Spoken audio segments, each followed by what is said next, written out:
Righto, righto, righto, righto, righto, we find ourselves in the beyond. Alright, I gotta click live. Oh, already clicked it. Oh, hello everybody. I guess I'm live. I meant to click prematurely press the button, I suppose. Hello, how's everyone doing? Starring Cheese, you're first today. Welcome, my friend. I hope you're doing fantastic. Zianani, welcome back to the stream. I hope you're doing amazing. Disillusioned Orc, I hope you are ravishing as always. Welcome, welcome, and a welcome. Is it time? Is he about to hit the real Shadowbringers? I don't know the answer to that question. We had a huge, giant lore reveal yesterday, so that was pretty big. I was vindicated in my belief that Zodiark and Hydaelyn were primals, so that feels pretty good, not gonna lie.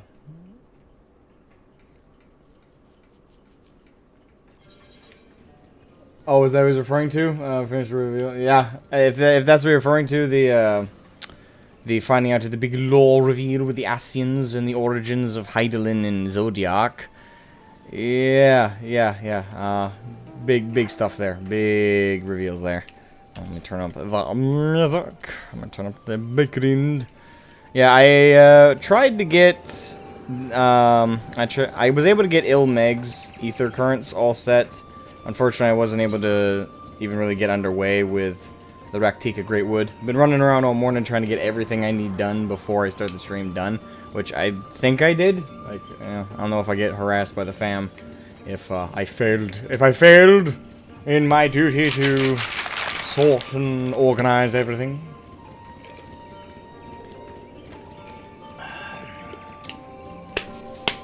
Quest line leading up to the 4th Light Warden is where the feels really hit you. Alright? We'll see if it hits me in the same way. Also, welcome Psycho Dad to the stream, you fantastic human being. How are you doing? Nathan X2000, my wondrous femboy from heaven. How are you? How are you? How are you? Taldia, welcome to the stream. I hope you are ravishing, and I hope you are feeling ready to go for the journey that is Shadowbringers. And Morgan Tempest Lupus, welcome to the stream, my friend. Welcome, welcome, and welcome.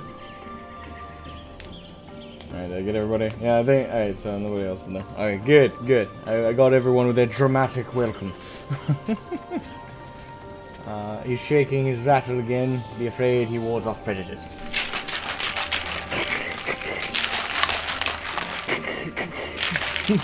Beware all predators who wish to eat me. I have a shaky. End of 5.0. What if someone like joined just when I started doing that? So he just joins the coming stream and I'm just like... It's like... Okay, clicked on the wrong stream, clearly. Oh, God. End of 5.0 comes closer with every minute. Get your pup going, boys. I don't know if we'll get to the end of 5.0 today. I mean, we're only... well, if the defeating of the Light Wardens kind of represents... like the not only the chapters, but kind of like the bullet point checkpoints of like the story, then we're 3/5 into the story. If there's a lot more after them or in between certain ones, and they're not very good indicators of like the checkpoints of the story, then I'm not sure where we are. But the quest ride is level 75, and you know, whole expansion being up to 80, that tells me, at least level indication wise, we're halfway. We're just about halfway done with at least core Shadowbringers.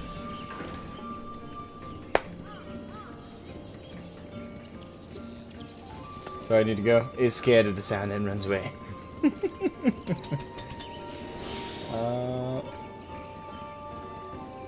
What was that about? It's a private joke between me and Nathan.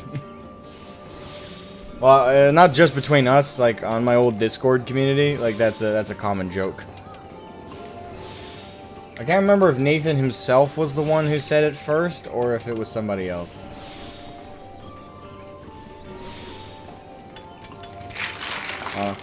Hey Nathan, who was the first person to make that joke? I'm pretty sure it was you, but don't quote me. Yeah, but that's kind of an inside joke with the older community. Yeah, it was you. That's what I thought. I thought I remembered you being the first one to make that joke.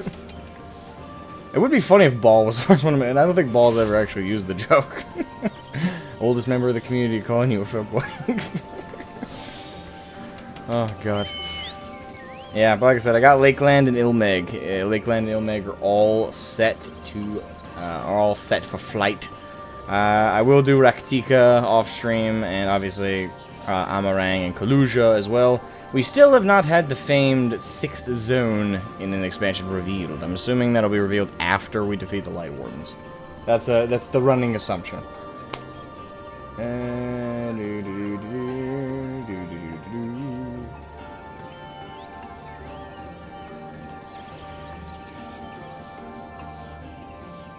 In the world of stories and myths, indeed. Hit at various times depending on personal soft spots. The lead up to 4. Yeah, so far the stuff that's hit me hardest was when this is at the funeral for the Blessed. That hit pretty damn hard, and that was really sad for me. Other than that, there hasn't been there hasn't been. The Tesseline stuff didn't really hit me in my feels as much as my horror. It's just like, oh my god. I was like, was not prepared for that. You know, that's more how Tesseline stuff hit me.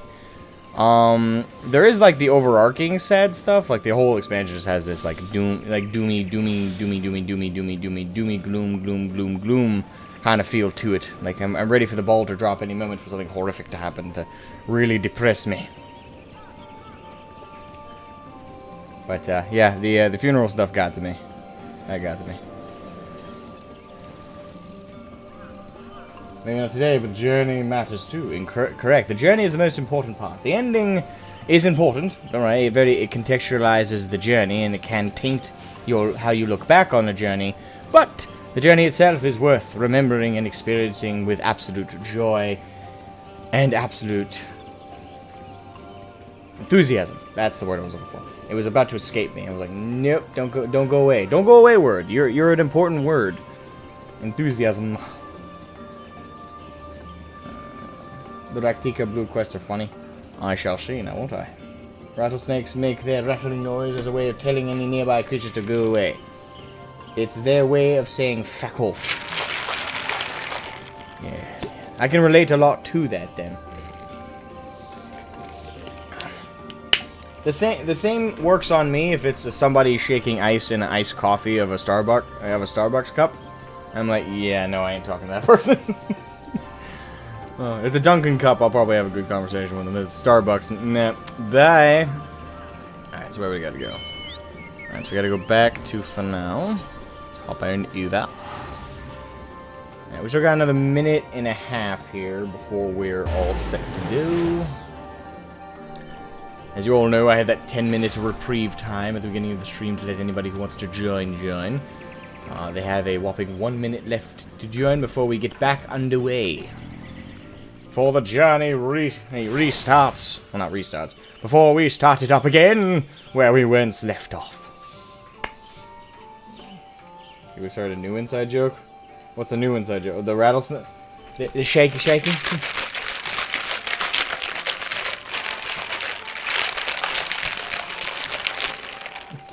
Warding off evil.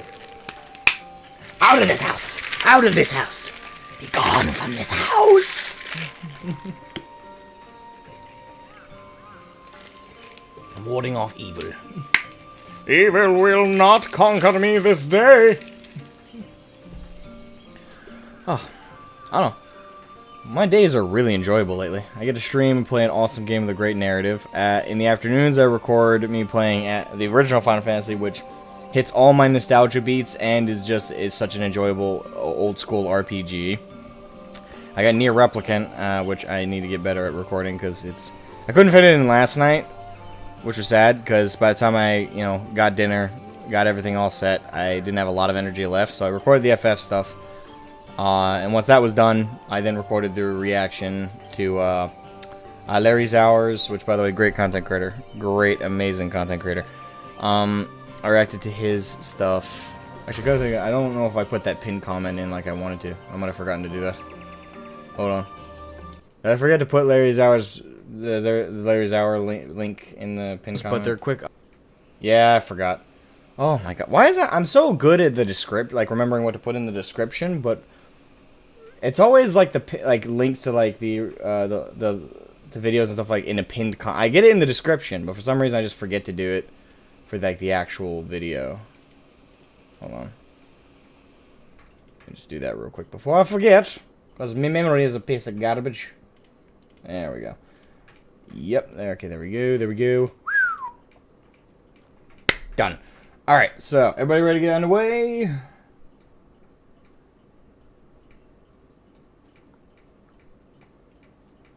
When you do this, depending on the story, we may hear this sound often. I see. Scream. Alright, so everybody's ready to go. There we are. Alright, so we get rid of that little menu down there. Right. Volume's at a good level, right?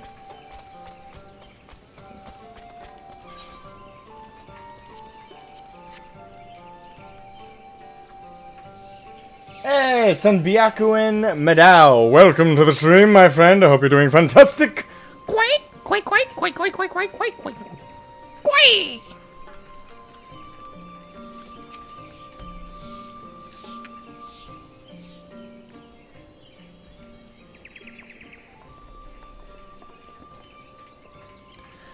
You are returned, and unharmed, I see.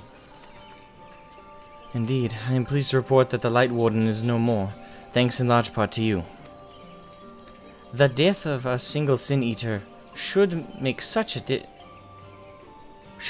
difference.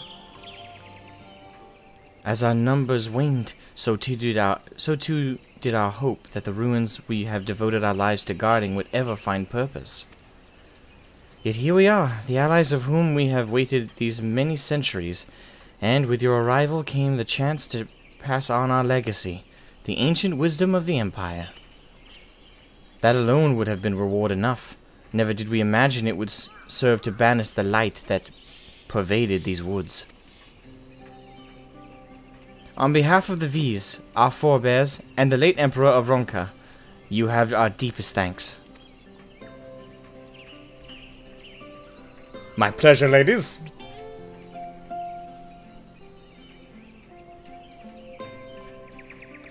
It is we who should be thanking you. Our journey through the Kitana Ravel proved most enlightening. To be privy to such knowledge is an honor, one for which we never hoped. Please, you need not be so humble. We but do our duty as decreed by the late Emperor. Would that he were still with us to express his gratitude in person. But sister, does this not mean our duty is fulfilled? To our allies, perhaps, but the ruins cannot be left unguarded. So long as we live here in the woods, the secrets of Ronka must not fall into the wrong hands. Alright. Is Runar still here? No, we escorted him back to Slitherbough shortly after you set out.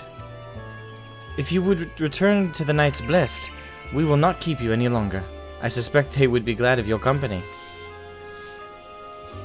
Alright. It'd be good to check in on them, make sure they ain't dead. Well, not too many of them are dead. Thank you, Emet. I look forward to a day when we might share a more leisurely visit to the ruins of Ronka. We will await your return, then.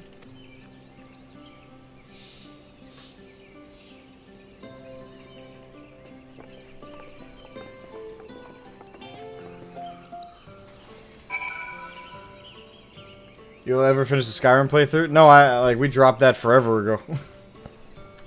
Oh, until you just mentioned it, I almost forgot that I did that or started one.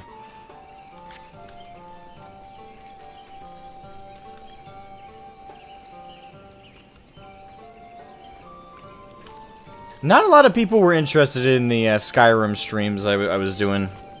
It was sad, but it was understandable. Alright, now to check in with the Knights Blessed. Couple? Hey. Hello, couple. I still love the voice I gave the Moogles. I don't care if they ever voice act them and give them a completely different voice. I love the voice I gave them. I'm sticking to that. Alright, what's up, lover boy?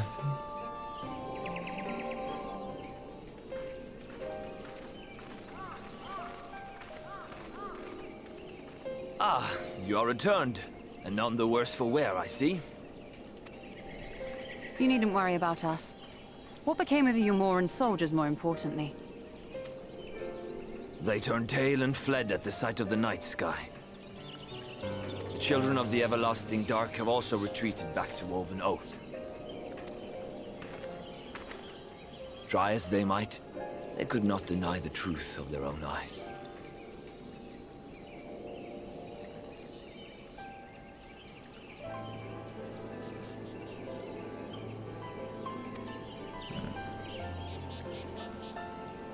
The sunless sea of heaven, full of love and grace, where none need know pain or suffering.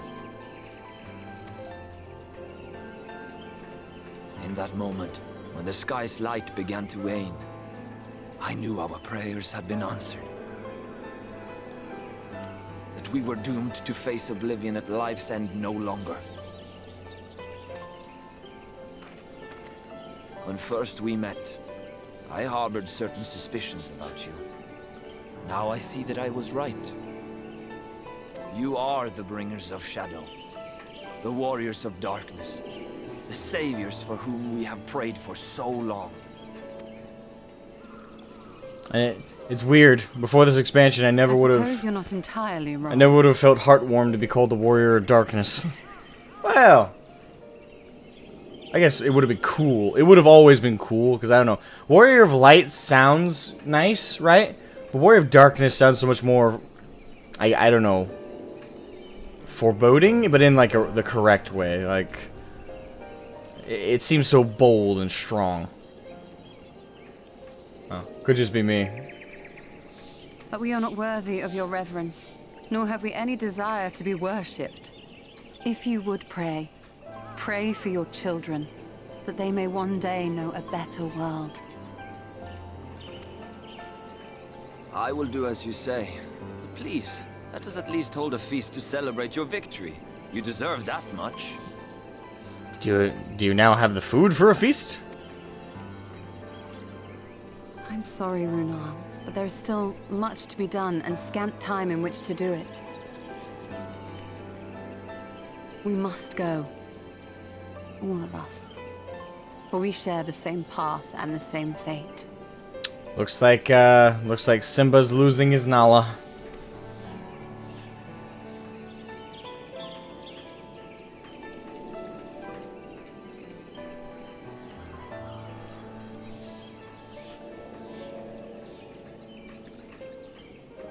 So be it. I ask only that you hold us in your hearts, as we would hold you in ours.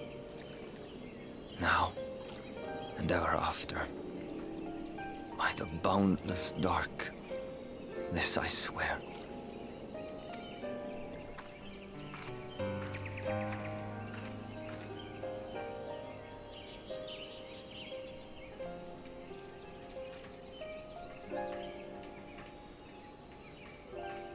I wonder when we're gonna get a. I really hope we get the opportunity to free Ardbert from his mortal tendrils holding him on.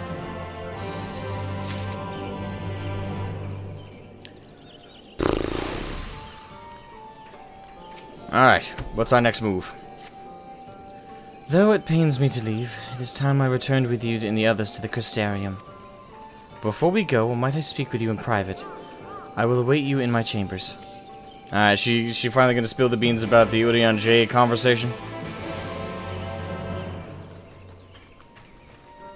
Oh yeah, big note. For those who haven't seen, in my latest upload of my Final Fantasy playthrough, I found Matoya's cave in the original Final Fantasy RPG game, turn-based RPG game. I found Matoya's cave. I'm now currently obsessed with figuring out where the hell her crystal eye is. To the point I might Google it. Like, I really want to find it and talk with her. I've never, like, the warm feels I felt when I saw the name Matoya's Cave come up on screen. And then I saw the, it's kind of like, I guess, the reverse of, like, I'm sure the players who played Final Fantasy XIV and met Matoya in this game, who played the original, probably had the reverse of what I felt. They heard the name Matoya when we went, and then when we went to her cave, and then they saw, you know, the brushes going on their own, and sweeping on the floor, and Matoya. I'm sure they felt that same, like, oh my god. For me, I'm getting the opposite. Well, not the opposite. I'm getting the reverse. Like, I know Matoya from this game, so I was playing FF. I met Matoya there. I'm like, it's like, it's good to see her. Shit, she's blind though.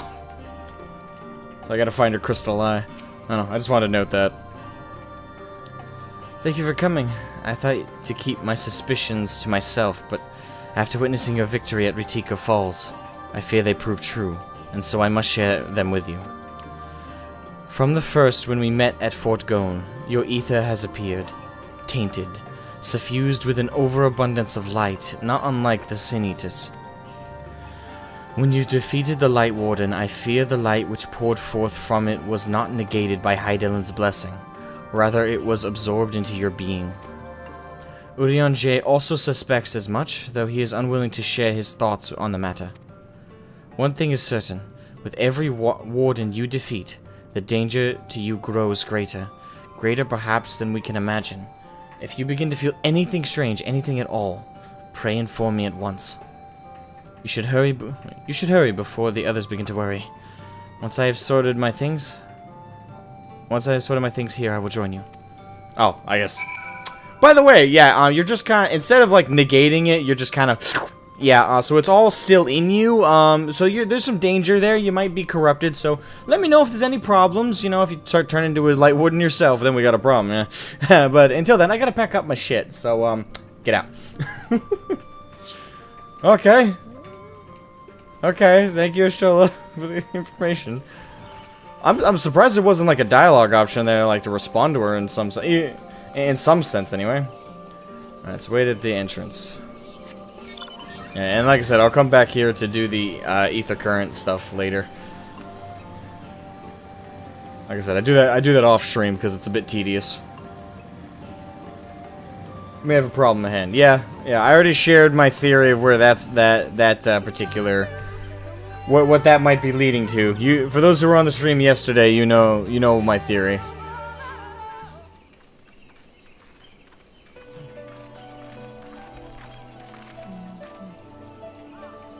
We took one last patrol of the perimeter. All things considered, Slitherbough remains relatively unscathed. Thanks to the antidote, all those who were poisoned will make a full recovery. And with the night sky returned, their prayers have at least been answered. Oh, it's currently daytime, so it's not as fitting to speak about it right now.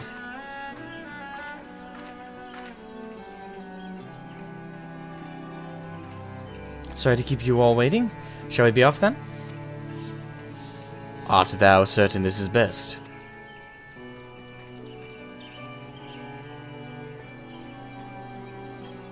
I'll not deny there's a part of me that wishes I could stay. For 2 years I have lived with the blessed, learned their culture, even going so far as to adopt Master Matoya's name as my own. But pray I did honor it. I but pray I did honor to it.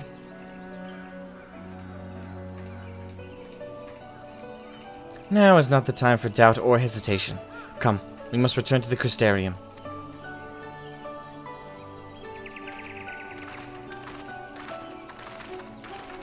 If you start vomiting a light or turning into a monster, let me know. Yeah, just Just do like a real quick like thumbs up, like you were right. Let's you know, shall we not bail? Alright. Through the Crystarium.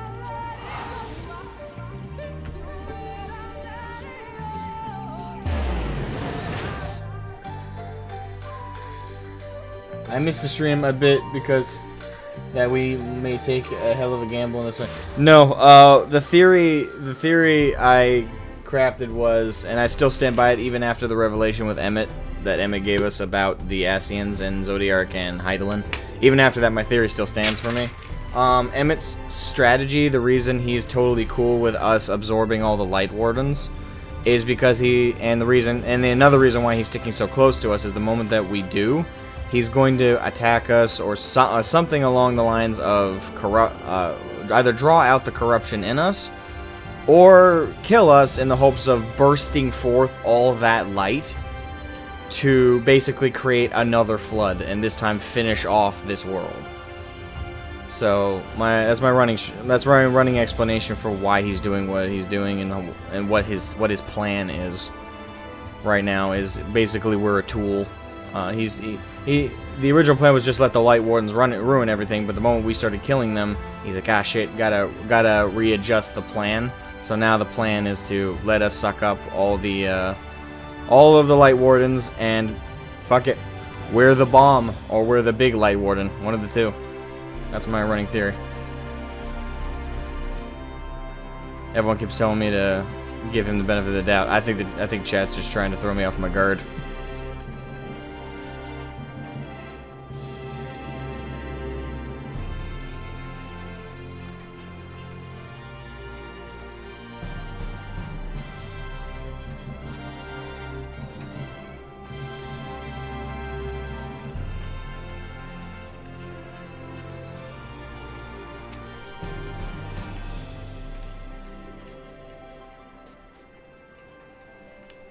Your theory? Have you not finished Shadowbringers?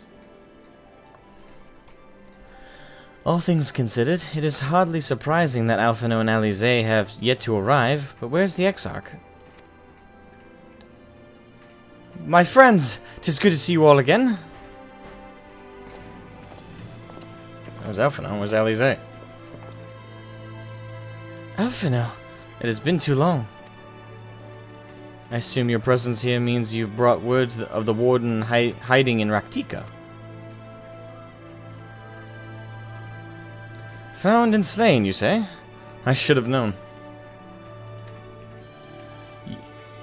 Yulmore has but recently dispatched soldiers to all corners of Novrant to defend them. I am glad to see their efforts were wasted in the Great Wood. Speaking of Yulmore, what came of your meeting with Volthry? Yes, about that. It proved to be...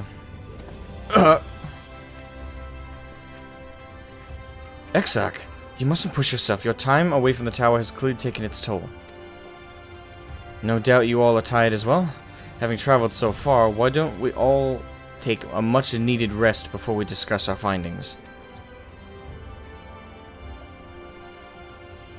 I thought to propose the very same. After your clash with the Warden, you deserve a chance to recuperate. It's settled then. We reconvene after everyone has had a time to settle in. Alright, time to go talk to Ardbert.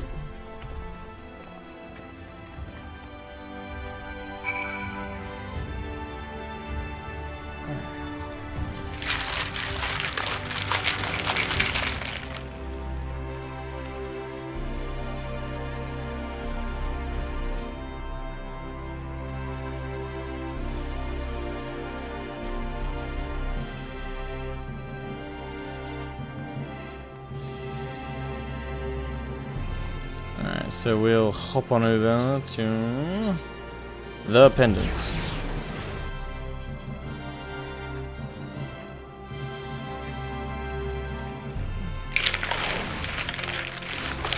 Super Side Swiper, why are you telling me that?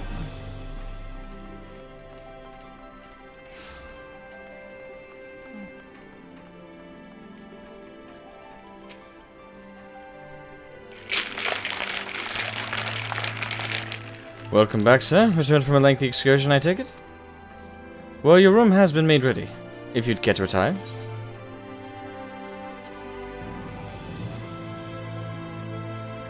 Very good. I pray you sound sleep and pleasant dreams. Alright. Nope, not tenacity. Director, mentality, piety, supposed to be. I'll go directory. Bro, don't confirm or deny my theories. Like, if you do that, it's gonna make me drop the theory I have and start trying to come up with the right one. And what if I come up with the right one before the end?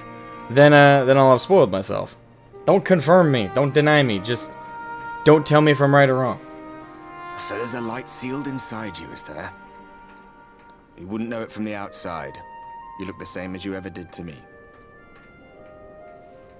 Alright. I'm gonna stay the course for the others. And what if that changes? What if it overwhelms me? Then I suppose there's naught to do but rest.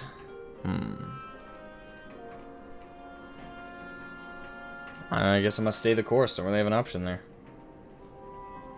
Lethal Cool Dude, welcome to the stream, my friend. I hope you're doing fantastic. How are you doing? Obakimono, welcome to the stream.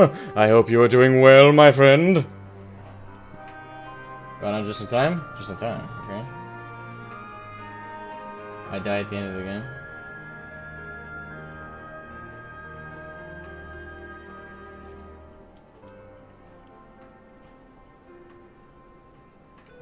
Let's stay the course for the others.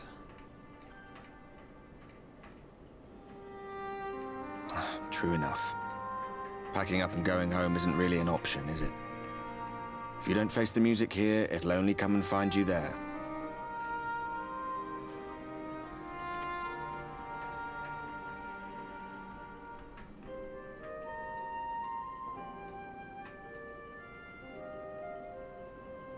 Think he was telling the truth? Emmett, I mean. All that rot about Hydaelyn being no different from any other primal.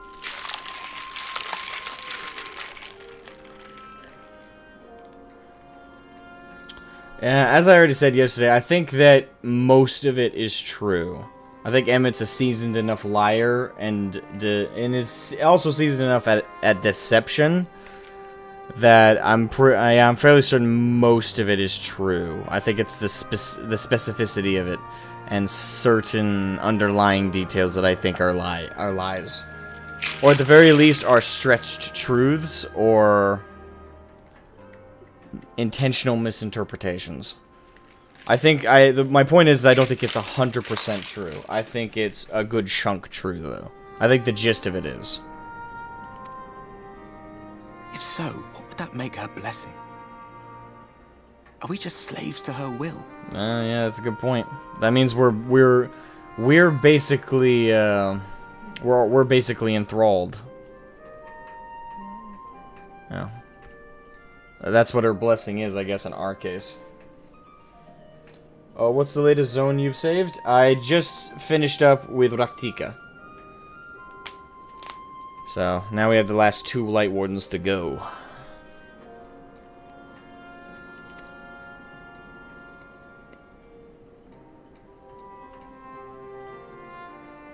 Let's pay him no mind. Lies the Ascian stock in trade.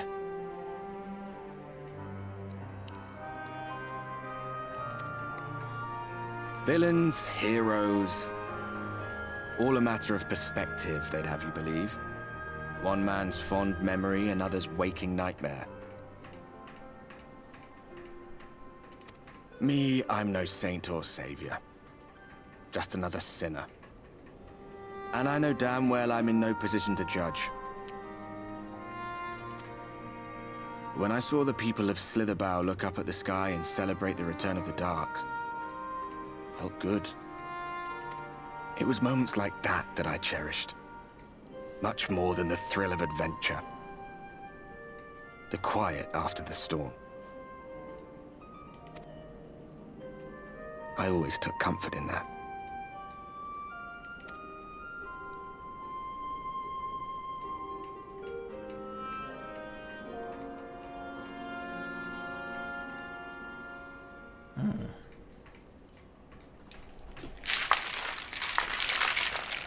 Geralt Silence, Adamantium Pizza. Welcome, my friends. I'll be doing fantastic.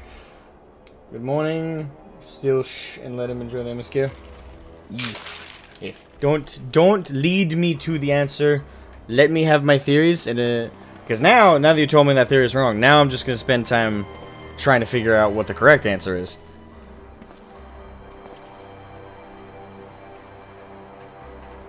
All right, we're back in Eorzea here. What did the scouts have to report? Several skirmishes, but nothing of consequence. The fighting seems to have taken its toll on both sides. A stalemate, then. The Alliance has done well to hold the line for so long. But then they did have Ishgardian reinforcements. Little bit bravos on his end. Nevertheless, neither side has any appetite for a prolonged engagement. 'Tis but the calm before the storm. And should the Empire choose to bring their full might to bear... To say nothing of Black Rose. All the more reason to hasten our search. How close are your people to identifying our next target? Close enough, though I have received some troubling intelligence. One of our generals posted to the Alamegan front recently disappeared without trace from the battlefield at Gimlet Dark. Odd. Dead seems unlikely. Fled less so. I wonder where he'll turn up. Were I a betting man, I would say here, in the capital. A new recruit has blessed our company. Thank you to whoever subscribed. I'll see the notification in a moment. It takes a moment to appear. Lethal Cool Dude, thank you for subscribing, man. Thank you.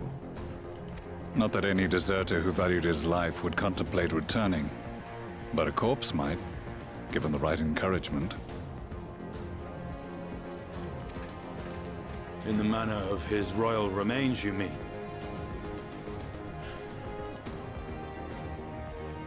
Elidibus plainly has no need of a new host, so the question becomes who?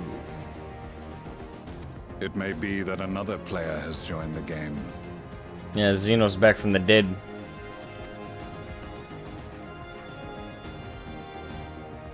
Something to consider at any rate. But come, there is work to be done. That's my guess, anyway. I don't think it's another person back from the dead. That wouldn't surprise me. Tried to keep up at this rate.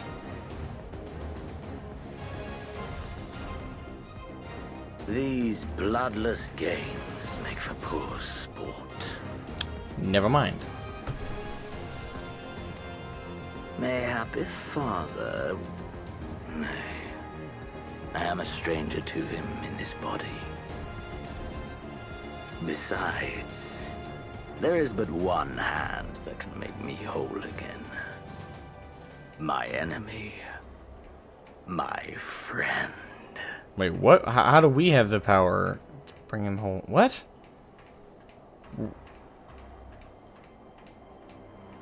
I'm not even going to speculate on that one. There's just simply very little information there to... I know not what entertainment occupies you, but if you will not clear the way for me, then I shall seize the reins of fate once more.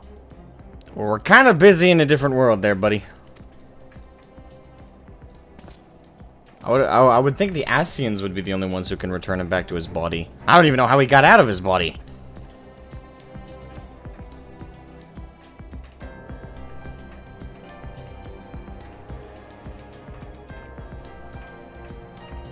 Patrick Hogan, welcome to the stream, my friend. Hope you're doing fantastic.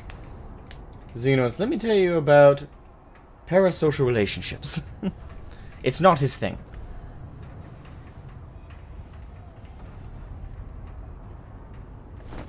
I hear battling. Oh shit. Is it? Oh crap! Is Yulmore sieging the Crystarium? Oh, here we go. Where's my sword?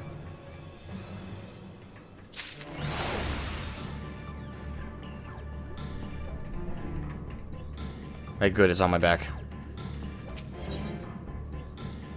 When it rains... I suspected you might be awake. I could scarce imagine you sleeping through such a commotion. An entire host of sin eaters appears to... Oh, no, it's sin eaters. Or it could still be you more. Advancing upon the Crystarium. Emergency measures are being taken as we speak. Rest assured, however, that we are safe so long as we remain under the Crystal Tower's aegis. You may return to your quarters if you wish. Yes, I'm known to walk away from a fight. Yes, I thought you might feel that way.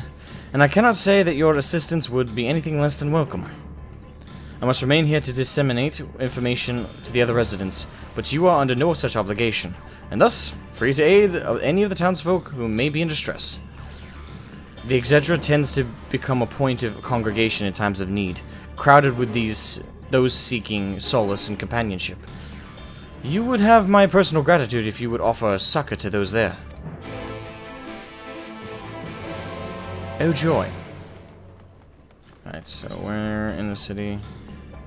Okay, it's just over the way. It's not even really worth porting around to the...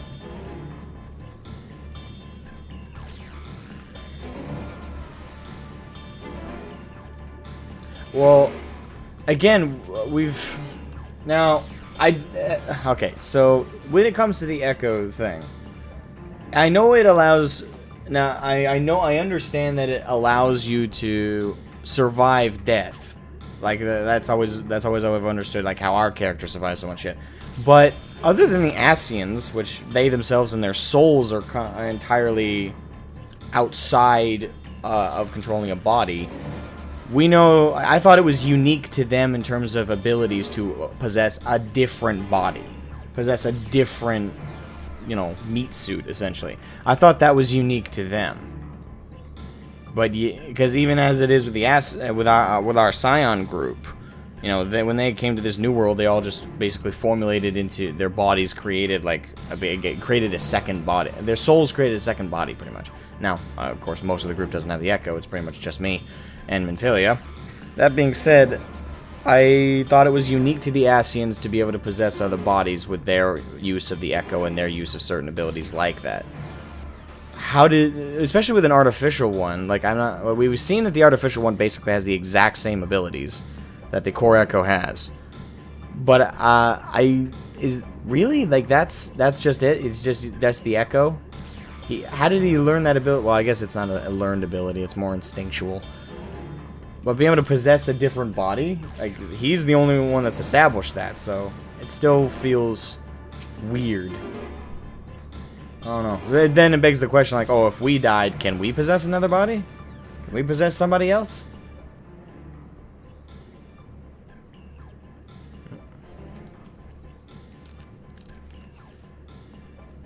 Few townsfolk are about, and you spy none who appear to be in distress. Shroud! I've only just returned from Amarang, yet I find the Crystarium moments from being beset by sin eaters. Where are they coming from? This shouldn't be possible. We restored the darkness.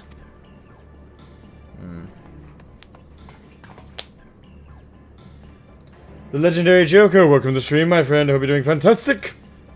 Michael Shariha, welcome to the stream, my friend. I hope you're ravishing as always. Well, I know that this Minfilia is not a Scion, technically.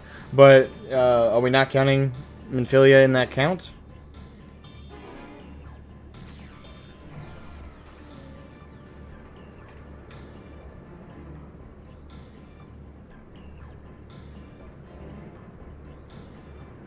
You have seen a story of this power transcendence in the Leviathan questline in a non-Asian. I don't remember that, so... I'd have to relook that up, but I don't remember that.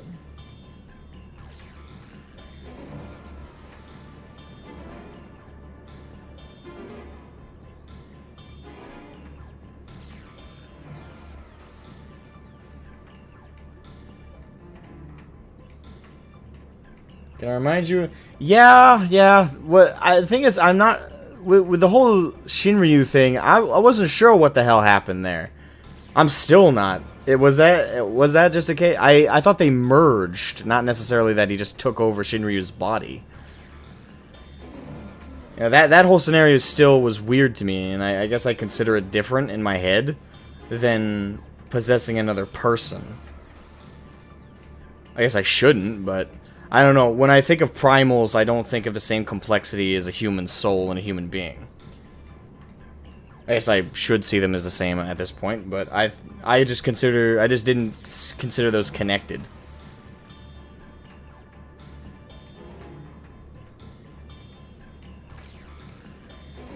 I thought your sarcasm was pretty clear.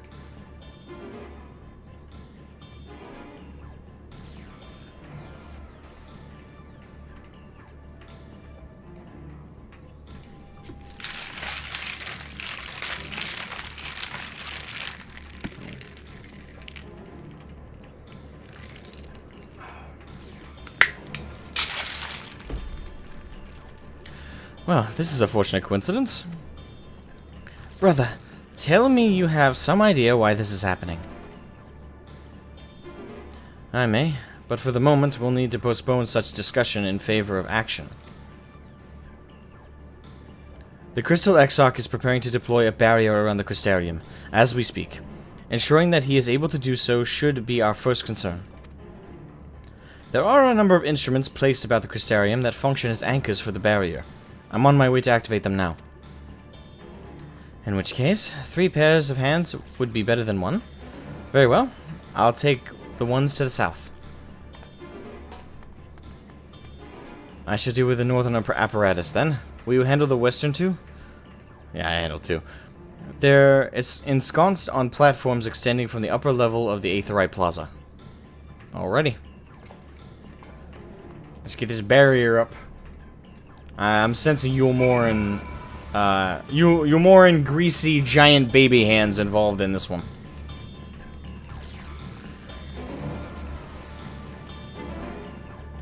Oh, yeah, the Sahagan priest.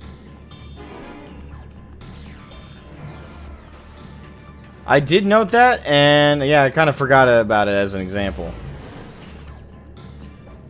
So, good point, good point. That one actually is pretty strong valid.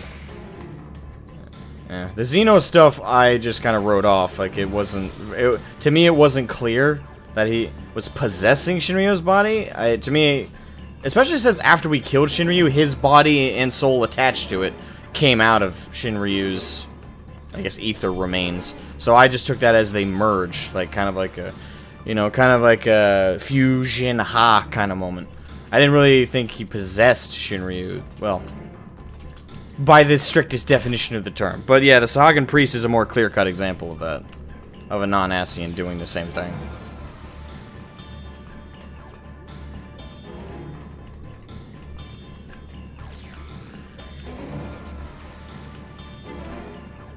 Alright, so activate the first anchor.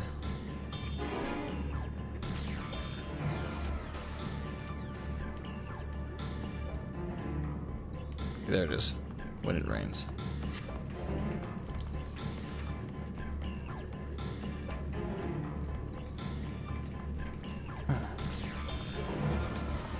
Okie dokie.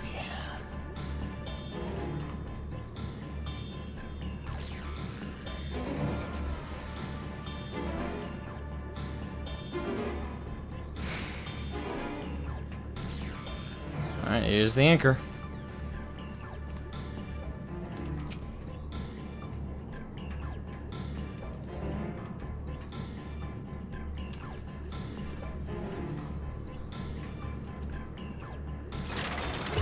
Despite having very little idea as to how it functions, it appears that you have activated the device successfully. Wait. They didn't explain it to me? Oh, it looks pretty simple. It looks like it's a lever. Alright, what's the next one? Alright, just over yonder. Just around the way. God, I wish I could mount up here. Follow me, little alpha. We must activate the second barrier. Alright, note to self. I gotta get that lookout position at some point.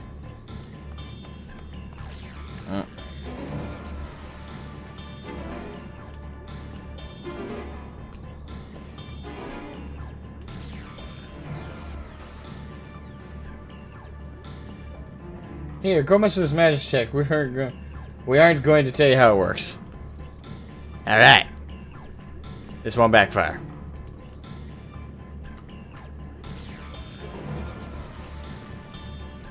Alright, so. Ah, goddammit. There we go.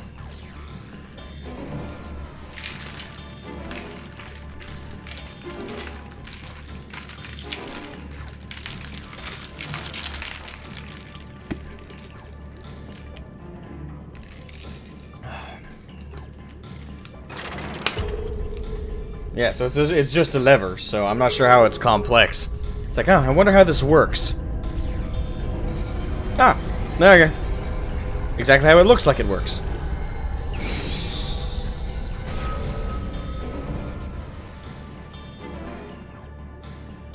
Senator sighted! They're coming! Oh boy. But we just engaged the barrier.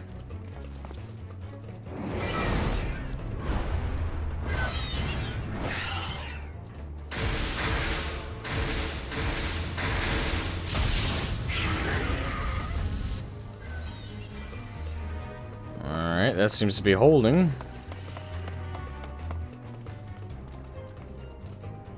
Excellent. The barrier is holding. That's good news for the Crystarium, but what of the rest of Lakeland? Lena and the city guard have taken to the field. Thancred and the others have already joined them. Let us do the same. Alright, to battle. Off to war.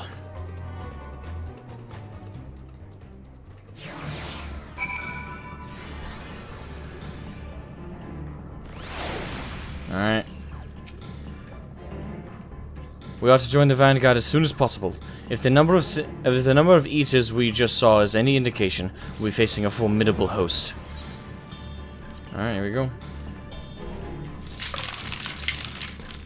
And the monkey flips the switch.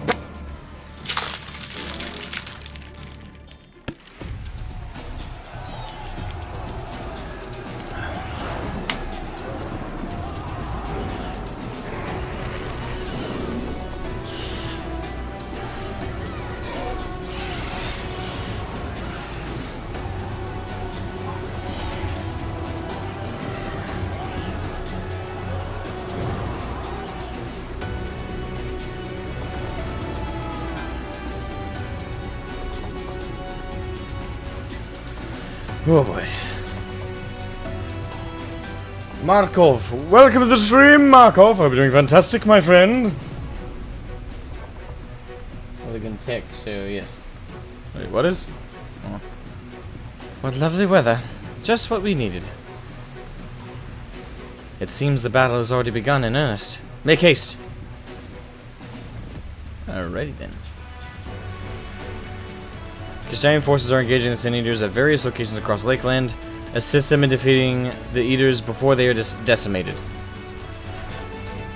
But actually, decimation only means a division of 10, so that means they're just losing 1/10 of their force. Sorry, call back to an older stream I did where I referred to a army getting decimated, and like 7 people in the chat were like, Actually, decimated only means to divide by 1/10, so that's actually not that bad of a loss.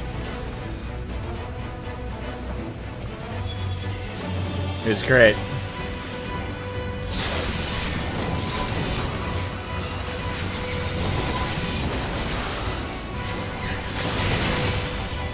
And the battle. Help is at hand.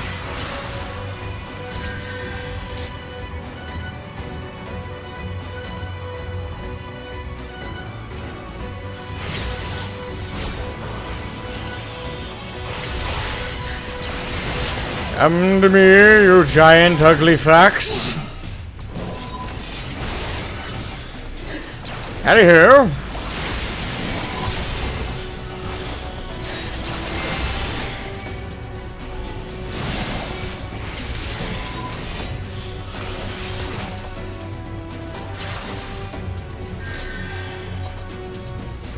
Right.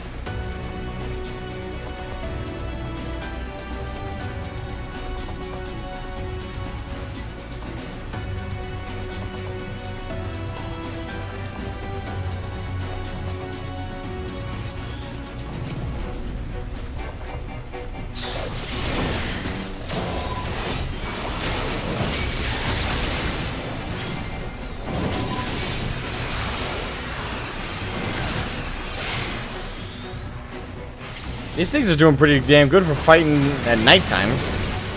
I guess it doesn't work like the whole vampire thing, but in reverse.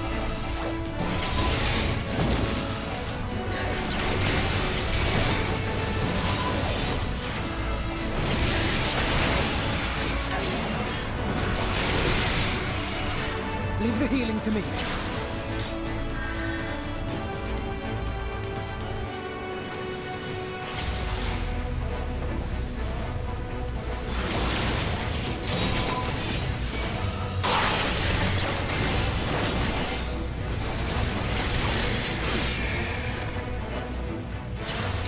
Alright, big bear, big bear. Come on, brother bear. Time to go down, brother bear.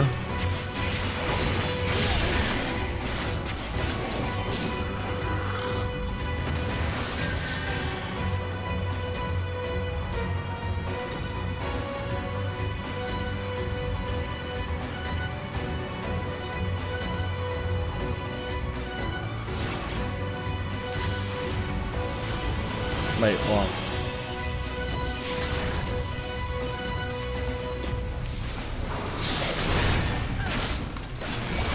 Yeah, Alphino went off in a different direction, so I wasn't sure we were supposed to follow him or Alize. Alright, Alize, we got this.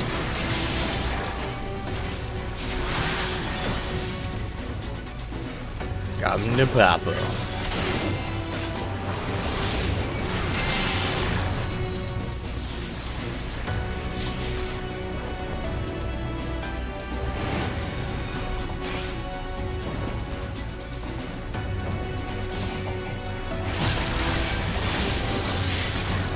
There we are. Come on, give him the pepper, give him the pepper.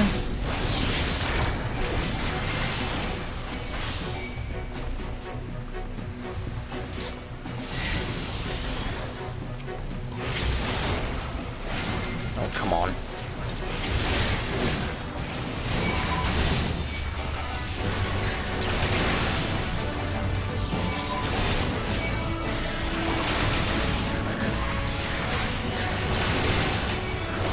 Shall protect me.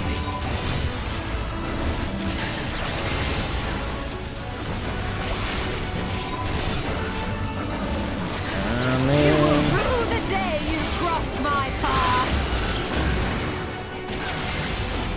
It was not.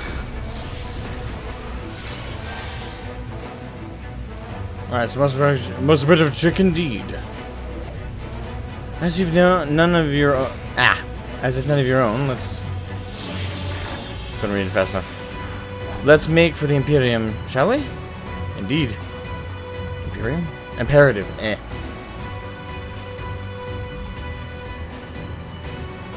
Please tell me from people. Is this in this chat room? No. No, not currently. No. This was forever ago. This was like a stream like I want to say 4 months ago, 5 months ago. Yeah, I had simply mentioned about decimating an enemy, and everybody was on my ass about it for like 10 minutes.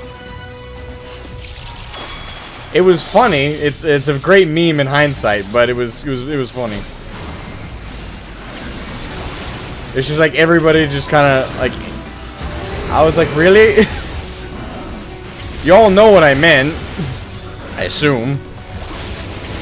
Nah, this chat isn't as anal.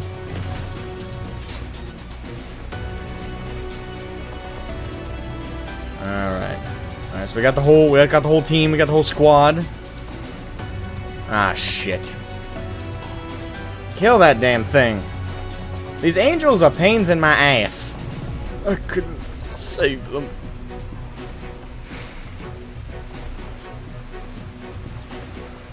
follow the edict, you press on to the imperative. I'm staying with you. Hey, who do I...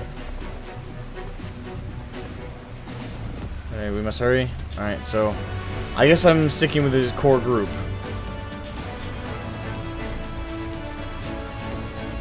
Yeah, Vaw 3, the Yulmorn army sent these fuckers. They're being controlled.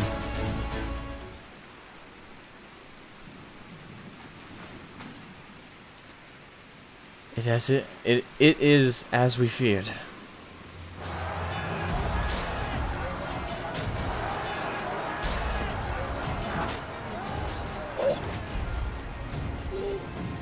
But our task is as it ever was. Turn the tide.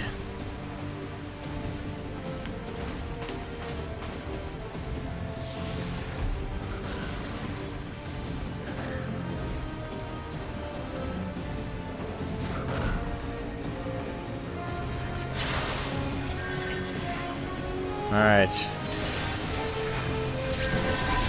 Come to me, monsters.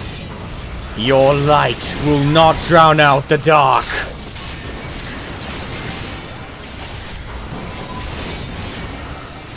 You know, if in Endwalker we go back to being like the Warrior of Light thing, and go back to, you know, that title and that ideal, it's gonna be real weird to switch back to being like it's gonna be real hard to take, you know, like you are the Warrior of Light. Ew.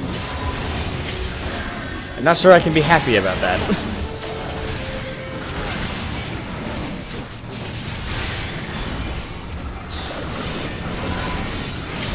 Sign of good writing.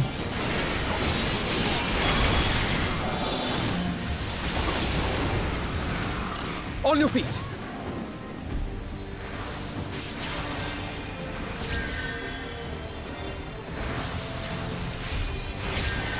The onslaught continues. Oh, wonderful.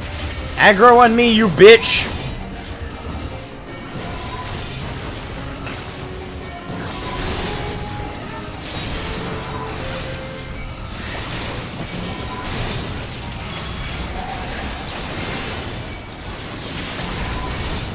Why aren't they aggroing on me? What the fuck?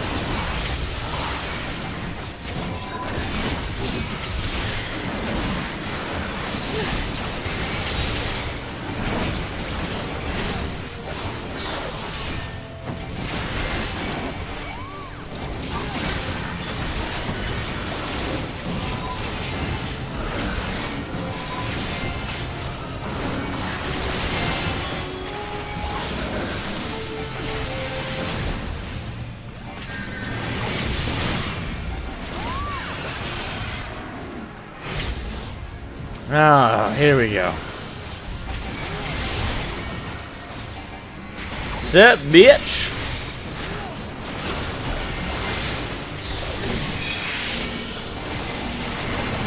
I'm on delirium. Ah, come on.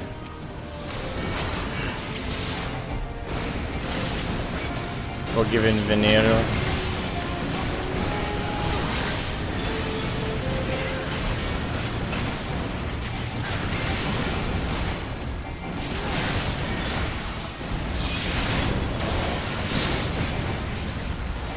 Oh shit.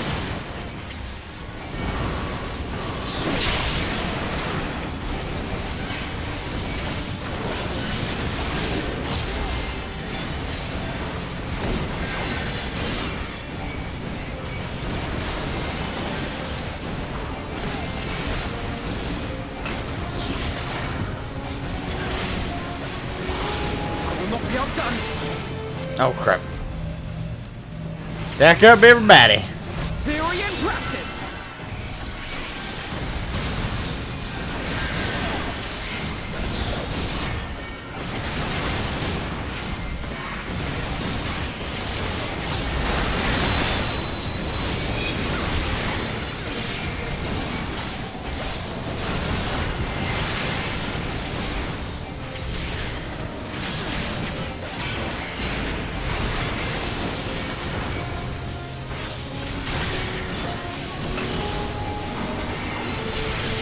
Come on.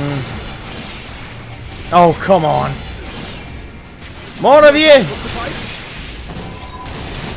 My strength is yours. May the 12 guide you. The stars shall grant me succor. Let's give them a show. With heart and steel. Good. Oh. Love that combo attack, people. We are the Scions of Septon. We got this shit down. Come on, come on, come on, come on, come on. Forgiven hypocrisy.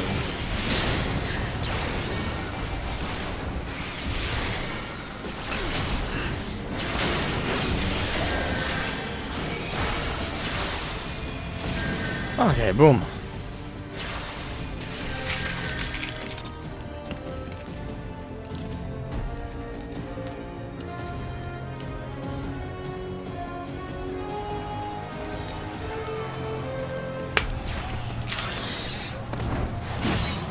Well done, Minfilia. I never, you know, back in Rome Reborn, I never thought I'd say that in a combat context. There are so many. Ah, fuck! Damn it!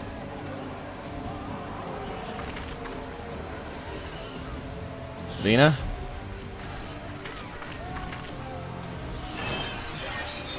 Lena!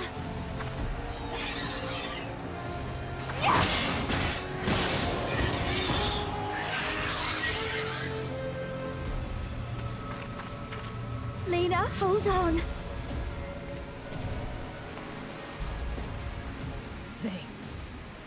They turned on me.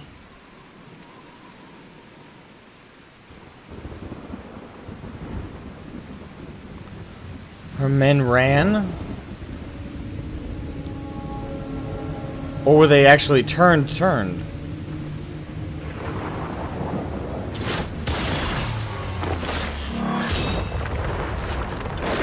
I don't know, the wording there can apply in either. Oh, god damn it.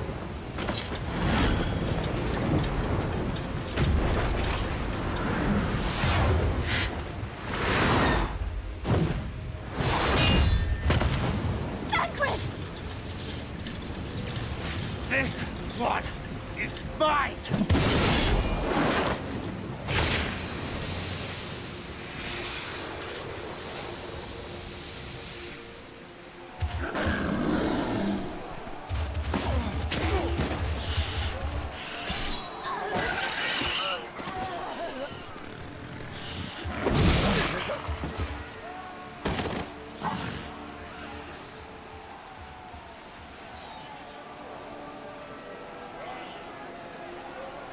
We need only hold out a little while longer. Reinforcements are coming, remember? The captain said so. We're going to be all right. Ah, fuck.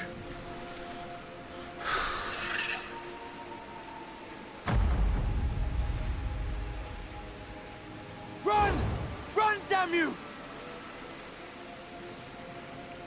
The Warrior of Darkness has returned. The Bloody Knight has returned. So stay with me, eh? You can't go dying now. God damn it! Please let this work. Please let this work.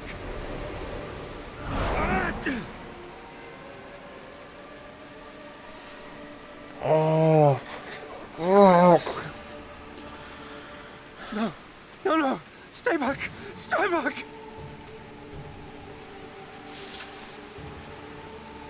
Help! Help! Anyone! God.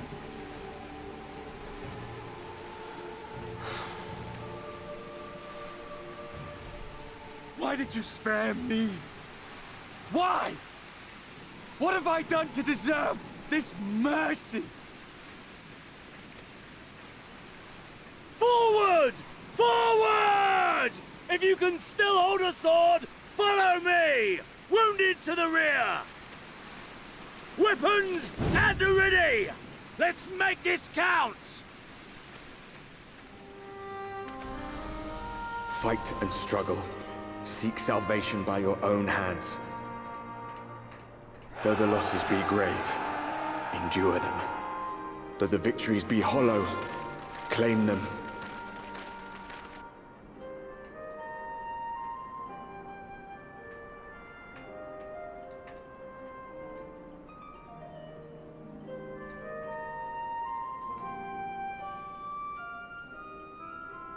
God.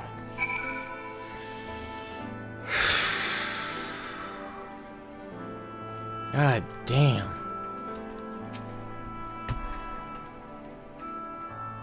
It seems we've driven them back, for the time being at least. The wounded have been collected and are undergoing treatment now. Once they're ready to be moved, we'll have them carried back to the Crystarium. The dead as well, of course. Those whose bodies remain anyway.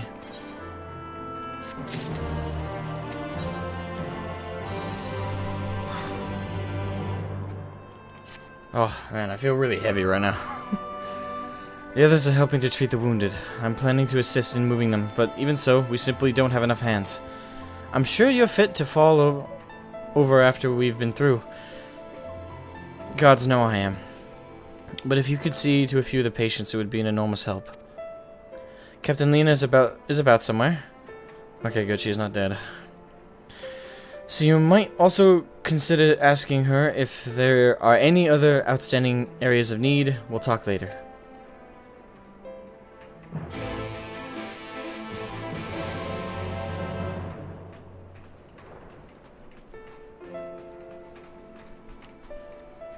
Okay, her men actually turned into sin eaters.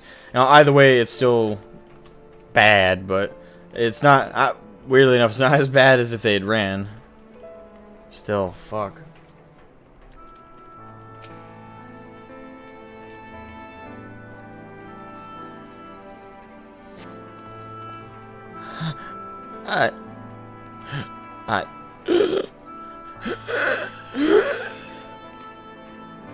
With Tearfield eyes, the prone man gazes up at you, his fingers twitch as if to reach for you, but he lacks the strength to raise his hand.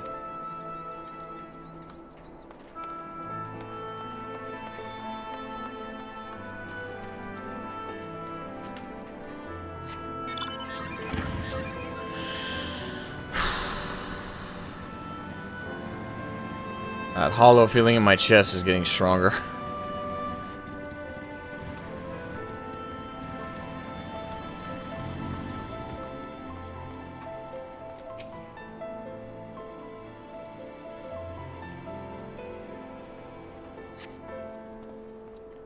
Don't touch me! I killed her! I killed her! She was one of them, I know, but I...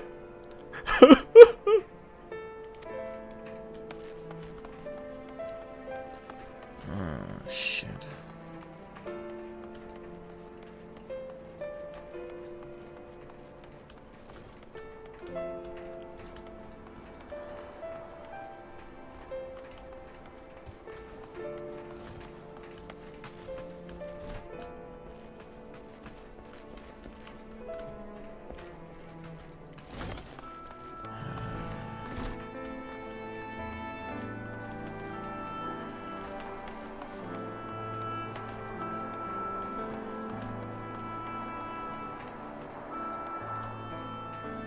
Am I just overlooking someone?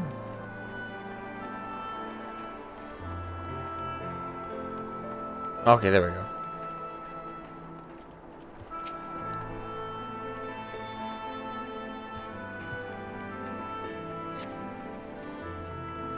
Thank you, but it's too late. One of them, it got me. If I turn, please, please kill me, I beg you.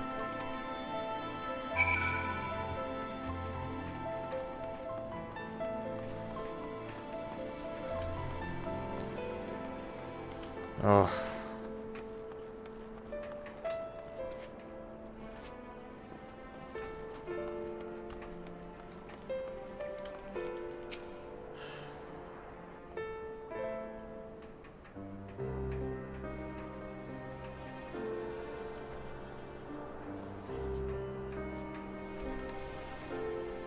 Oh, I did not see you there.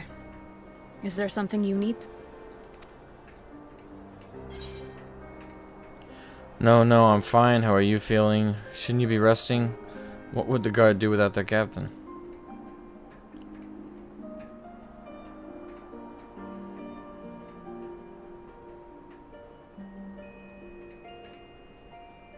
Neither are what I would personally say in the situation. I'm just trying to think what Shroud would say.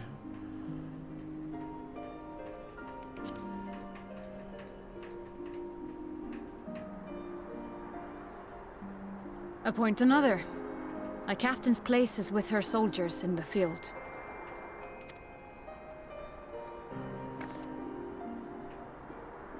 Don't pretend you're not of the same mind. You fought well today. Saved a great many lives. Thank you. Unfortunately, this war is far from over. We must replenish our ranks and shore up our defenses before they attack again. Now, if you will excuse me.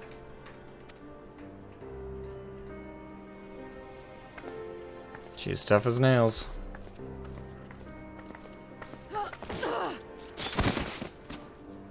Oh, fuck.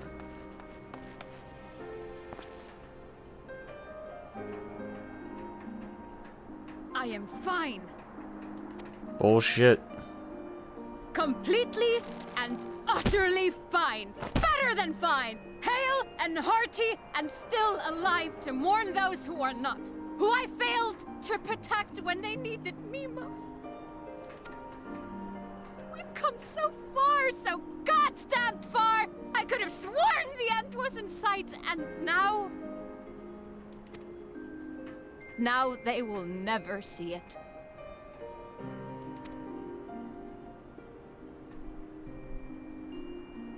Impudent worms of the Crystarium!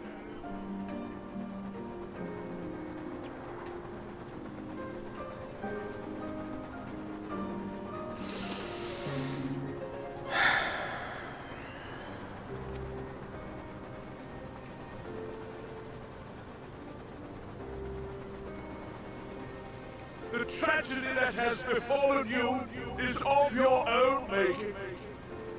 Divine retribution for your defiance. I'm gonna kill him myself. The heavens have bequeathed to you a benevolent savior, me. I offer you freedom from pain and suffering. A paradise where man and sin-eater might live in peace and harmony. Why, already, our winged brothers and sisters regard me and mine as kin, alike to them in beauty and purity.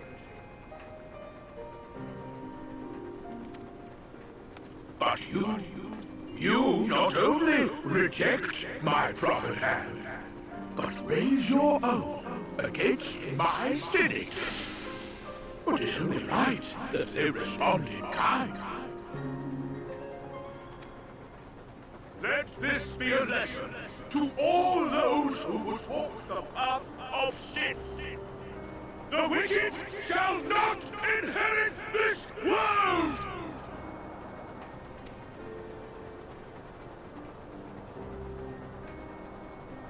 I'm so angry.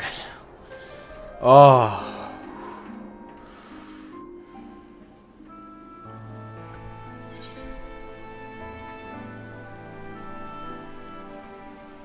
I've rarely been this angry about fictional characters. But we're up there.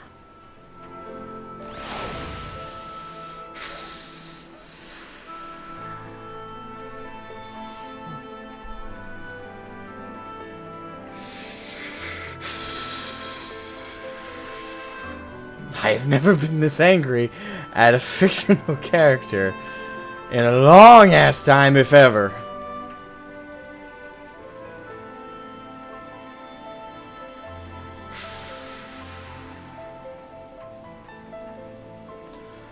Ugh.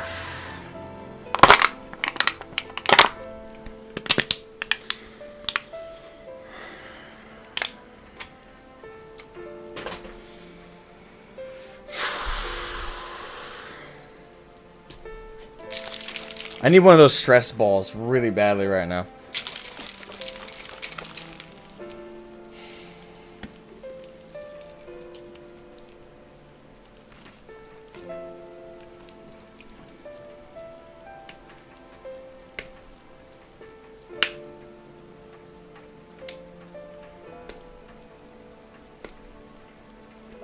Yeah. Credit to the voice actress for Lena. That was good. That was very good. Yeah, that was very good.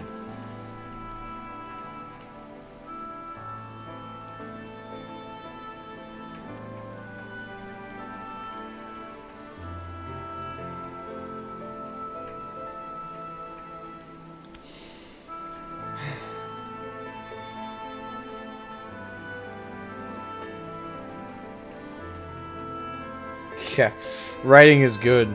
Writing is damn good. I would definitely say it's, in my opinion, I'm definitely confident in saying that this is significantly. I will say this: people told me it was 10 times better than Heaven's Ward. No, you're still. I wouldn't say it's 10 times, but I'm gonna give it this: it's twice as good. It's twice as good. We're not even over yet, but I'm confident saying Shadowbringers is twice as good. And that's a big compliment on my behalf, on my part. Because I held Heaven's Ward very high, and I still do. So I am confident saying though this is twice as good.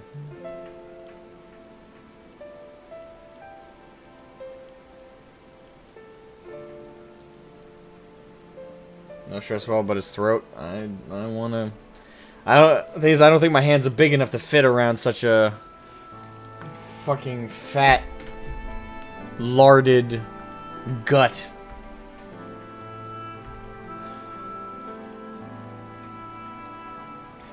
Welcome, Jeff, to the stream. I can't do my normal welcome. Forgive me. I'm angry. I would do my normal, energetic, dramatic welcome, but it's not coming to me.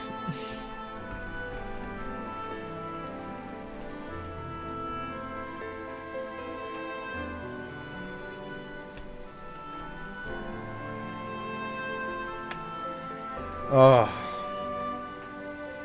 Zindia, welcome as well. I'm eager to see your review by the end of this expansion. I still gotta do the Stormblood one. I still gotta do my Stormblood review. Once that's done, and I don't know how long. It's gonna take me a little bit to really concise on as we are up to right now. It's gonna take me a while to concise on my thoughts. As it is, I'm terrible at scripting reviews, so it's gonna be all my reviews for this is gonna be all off the cuff stuff. But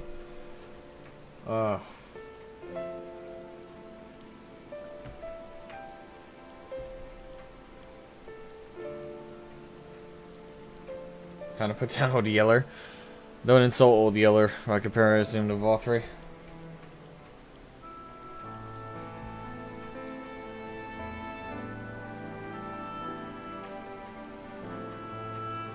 Unless the distraction is not by far going to be interesting. Yeah. Alright. I think I can do my normal dramatic welcome now. Welcome, Jeff, to the stream. I'm doing fantastic, my friend. How are you today? Welcome, Zindia, to the stream. I hope you're doing fantastic and are ravishing as always. And Cinderflame, welcome to the stream. As always, my friend. Welcome, guys.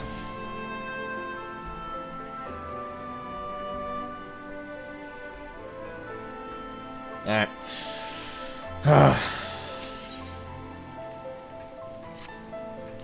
Vothri's ship is already gone.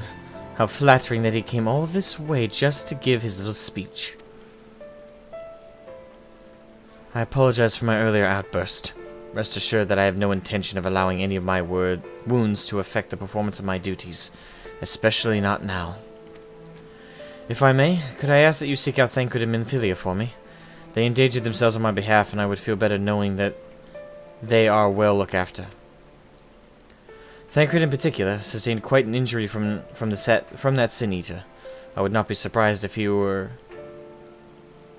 in Spagirix still. Please give them my thanks. Alright.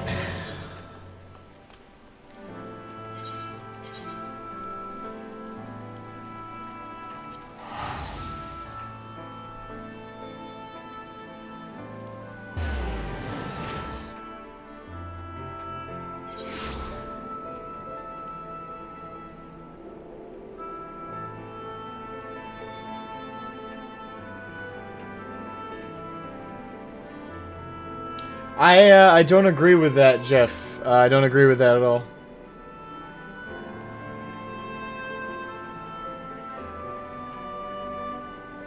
Is that in person? I'm surprised by it. I'm surprised they could fit his fat ass on one of their ships.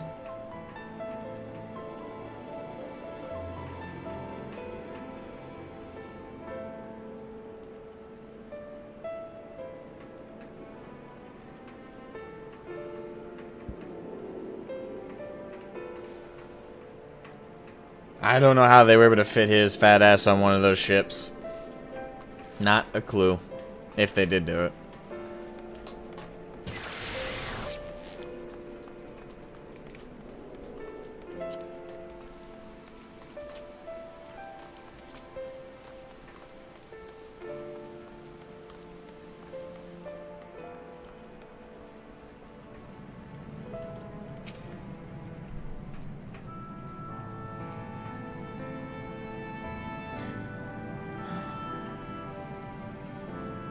Who's Strimmer?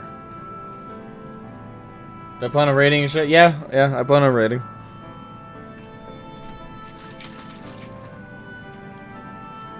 I already, I've already done the Crystal Tower raids, the Omega raids, the Alexander raids. Still gotta do other... There's this one other raid people have told me to do as well. I gotta do one other one. Yeah, apparently it unlocks Borgia. And of course, what the near raids I gotta do. You're here for me? I'm sorry to put you to that trouble. I'm fine, really. The Eater landed an unfortunately solid blow, but the healers here have done wonders. I'm more worried about Minfilia. She's not taking it well. Could I ask you to speak with her? My attempts to reach out seem to have had the opposite effect. She's gone off to the Hortorium, ostensibly to fetch herbs for Casimil. But just talk to her, will you? Yeah, well.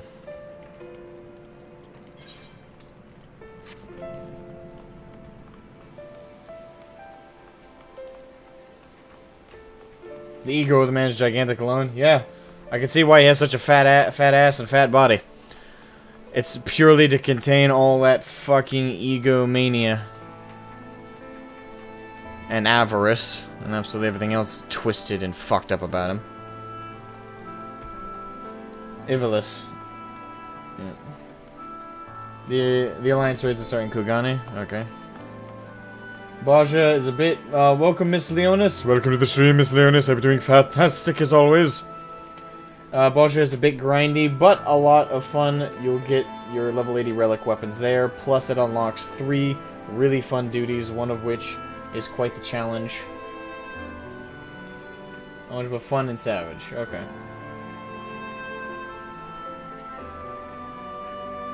Oh, sorry. When people say rating, no, I don't think that's necessarily true. Usually, you specify. Like, I know next to no one who just says rating and immediately assume it should be immediately assumed that it's the high-end raids. You're the only person I've met that has that expectation. But if you're talking about high-end raids, yeah, I plan on doing that once I finish all the content.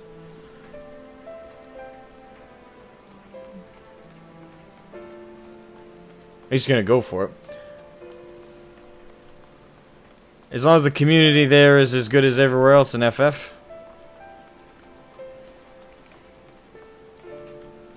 Alright, where are we looking? Small favors. You specify. People say high-end raids when they mean those. Exactly. When next to no one I know says raids, and it's just assumed high-end. You specify. I know no one who doesn't specify. You're the first one I've met, Jeff, who doesn't specify. Alright, what are we looking? Small favors. Oh, this is crystalline mean. Okay.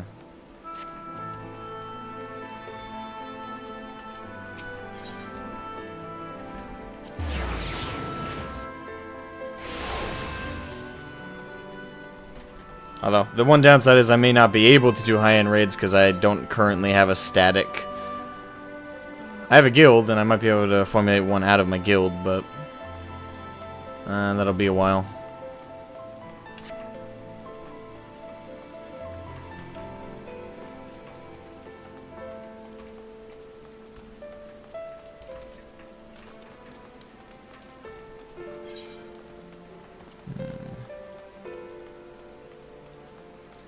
Thank you, Jeff, for the super chat, man. Thank you, thank you, thank you, thank you. Can't wait to see the story and raid content. Awesome. Glad to hear it. Yeah, and thank you for the super chat. Thank you, thank you, thank you, thank you, thank you.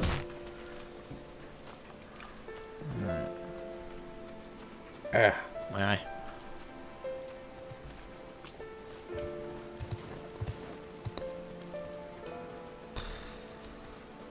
More gil for the cause.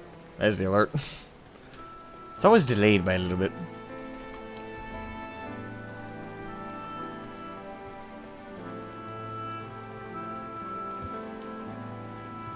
Oh, wait. Yeah, I gotta go underground. Duh. Brain.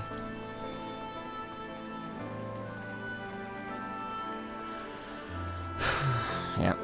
So, yeah, the only hurdle I have to get over after I finish up Shadowbringers is tracking down a group that will want to raid hardcore. I haven't raided seriously in years. So, that's gonna be a nightmare. I don't envy the group that accepts me when I first joined. There's gonna be a lot of trial and error doing hardcore raids.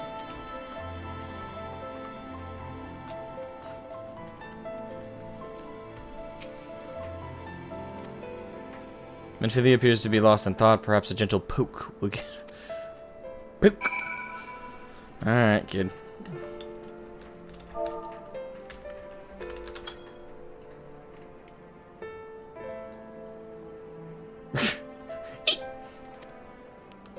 Oh, Shroud, what are you doing here? Thancred. It's my fault, you know. I jumped at the chance to help Lena, but I was careless. And now, it's my fault. You can make forward by being there for him, and you'll be wanting to get those herbs for the healers.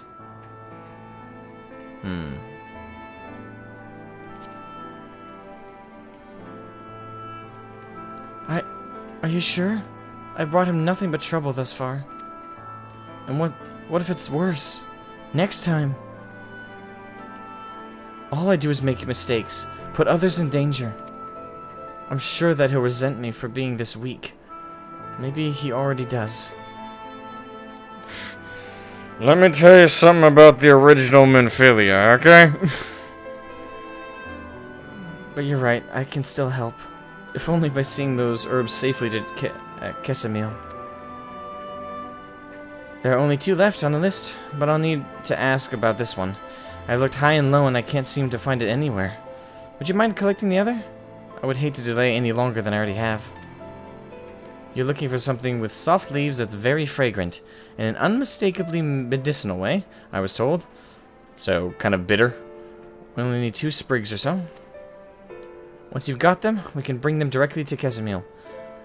Whoever gets there first can explain that the other will be back shortly. Thank you, I appreciate the help.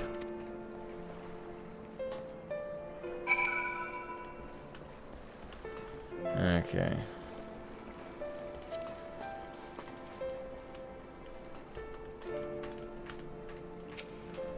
Got an herb. Is that it? There we go. So strongly medicinal. Or maybe it means like smelling like kind of like a dentistry. This planet has no scent whatsoever, so nope, not that one. Nope. Alright.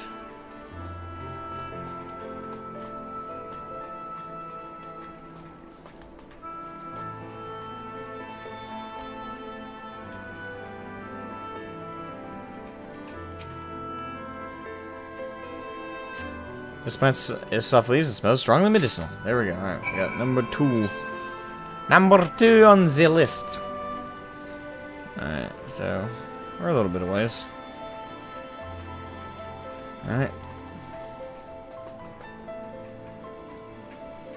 The near raids do spoil Automata in a few ways. Plus, if you haven't played Automata, pretty much nothing will make sense. It might be worth waiting for. Okay, so yeah, I gotta finish Near Replicant and then gotta get to Near Automata. So that'll be in the far future then.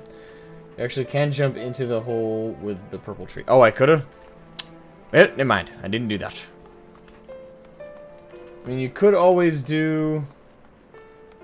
Party Finder. That's what I do. Cleared the current tier in 9 days. Obviously, that's more than what it took Veteran Statics. But for doing it every day with random pugs, I'd say it went well.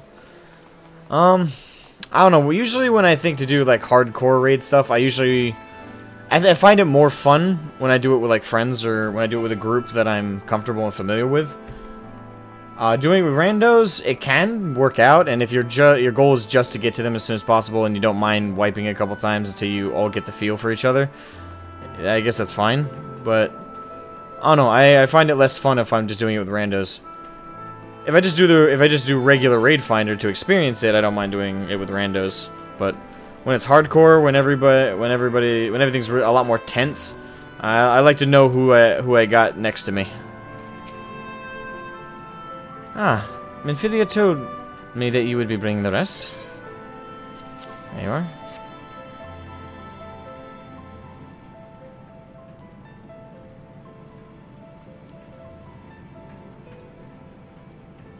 Marvelous. With this, I can replenish our store of medicines. We're struggling to keep up with the number of wounded that are brought in. It wasn't on the field, I wasn't on the field, but it doesn't matter. The patients' faces make plain that it was a horrible battle. And we're still fighting it, I suppose. Though with bitter medicine rather than sharp steel. But we'll win, I promise you that.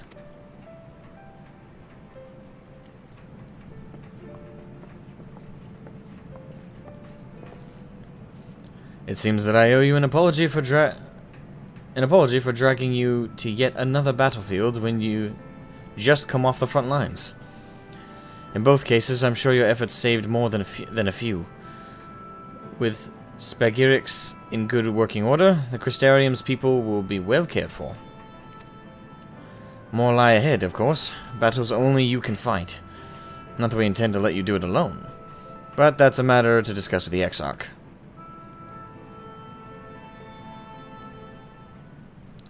You know the Exarch? We do? Was there something you needed? I need you to tell him something for me. My dearest friend, you see. He was there on the battlefield with me. But only the one of us is here to speak of it. At the end, before the wound killed him, I heard his dying words. I never knew that our world was this beautiful, he told me. I'm so glad that I got to see the night sky. I don't know how the Exarch feels about what happened out there. I don't know if what Vothri said is true. If our losses were our just deserts, and we doom ourselves to worse by continuing to fight this fight. But I believe in the Warrior of Darkness, in the Crystal Exarch. I don't think what they've done is wrong. And I don't think we're wrong to fight with them either. My friend, he smiled in the end. Just as he smiled when he raised his glass to celebrate the return of the night. That's how I want to remember him. So I want to tell the Exarch, don't give up. Don't give in. Please. We'll tell him. You have my word.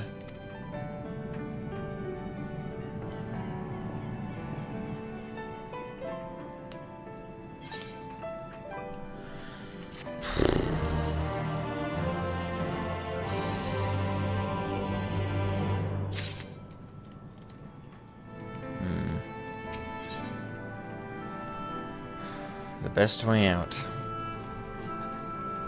If you're ready, why not go on ahead to the ocular? You can keep the Exarch company while I fetch Alphino. Don't worry, I mean to borrow the swiftest Amaro I can find, so we shouldn't keep you long. Be sure to pass on that message, eh?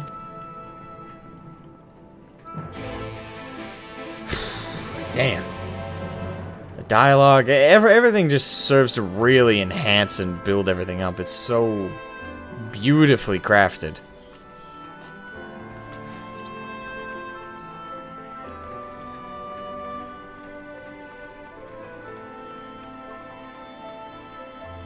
Respectable, respectable.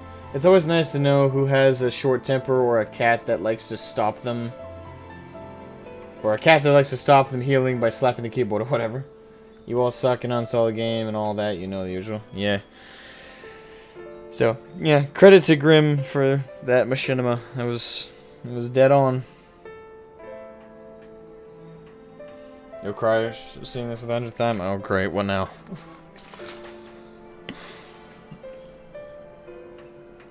I feel like I'm in a boxing ring with my hands tied right now.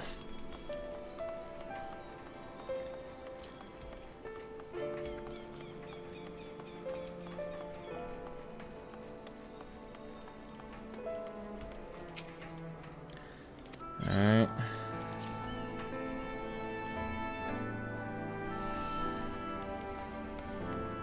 I'm exceedingly losing confidence in my theory that the Exarch is Grahatia. I was hoping, but the more things go, I can't explain in my head why he wouldn't tell us, and my reason for believing is just more or less hope. Yeah, I think I was wrong. Not the first thing I've been wrong about, I guess. Welcome, my friend. Tales from your heroism on the battlefield precede you, though I confess I found them more gladdening than surprising. I hear no few of our people have you to thank for plucking them from the jaws of death. Would that they had not needed saving to begin with, but the responsibility for that lies with me. One of our soldiers said that. Thank you. Rest assured that I fully intend to continue our work. I will not shrink from what must be done, now least of all.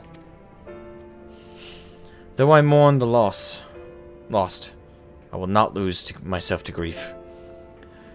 You even should regret be my constant companion.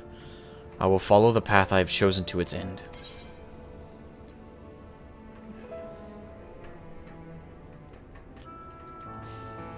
We have some time before the others arrive. If you'd like to talk, as will I.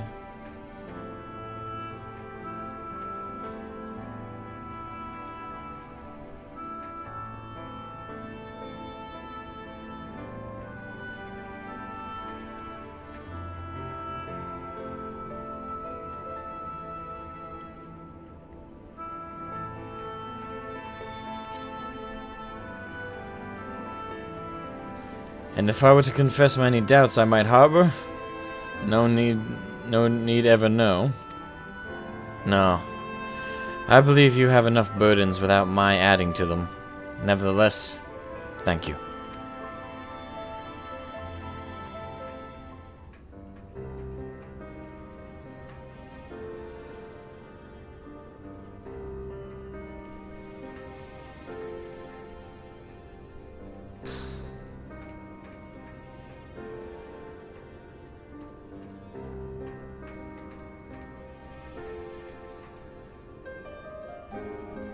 My friends, with your aid, we have weathered a brutal assault.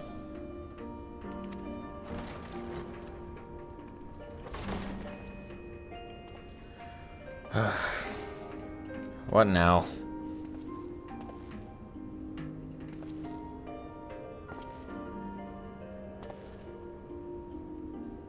sorry I'm late, though I would not have been had anyone thought to notify me in advance. As I was saying, it was only with your aid that we weathered this assault. Without it, the Crystarium and all who dwell here would now be gone. For each we saved, another perished.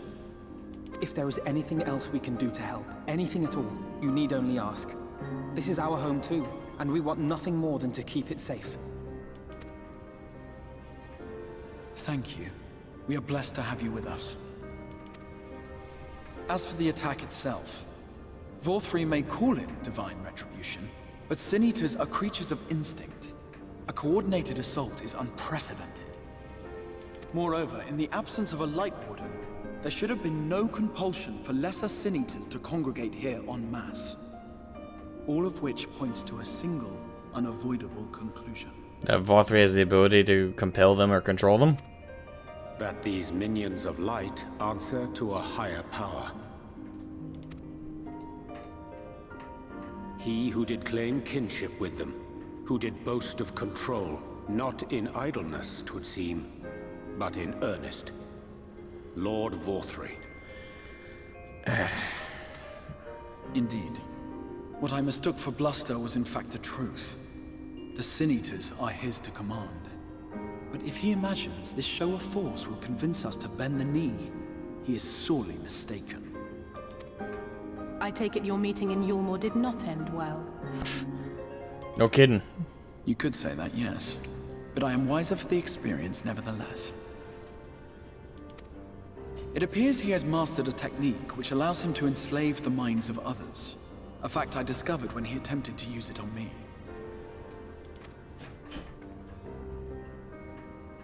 That would go some way towards explaining the peculiar reverence afforded him by his subjects. There may feasibly be a handful of true believers among them, I suppose, but it would not surprise me if the vast majority were in his thrall. Had I not anticipated his treachery, I might well have joined them. But seeing his invitation for what it was, I sent a glamour in my stead. I rather doubt such tricks will avail me a second time, however. And smart thinking ahead. Did you have any luck tracking down the Light Warden in Calusia? Sadly, I have nothing to report on that front. What of Armorang? After a fruitless few days scouring ruins, I resorted to asking the locals. While no one I spoke to had seen any sign of the Warden, I did uncover a possible lead. An abandoned mine in western Armorang. From what the Maud told me, it would be a perfect place to stay out of sight. Of course, I could never hope to explore such a labyrinth quickly or safely on my own, so I returned here. Even should we all join in the endeavor, an exhaustive search could take weeks, and with no guarantee of finding anything.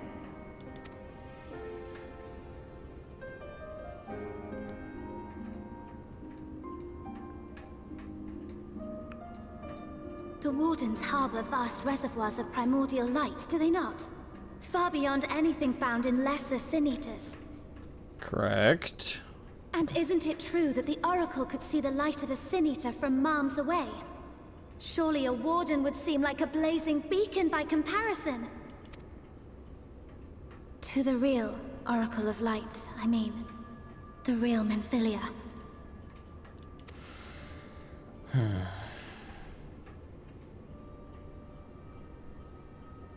If we travel to Armorang, to the south where she halted the flood, I could summon her back. Yeah, that's where I felt that was going. Fuck.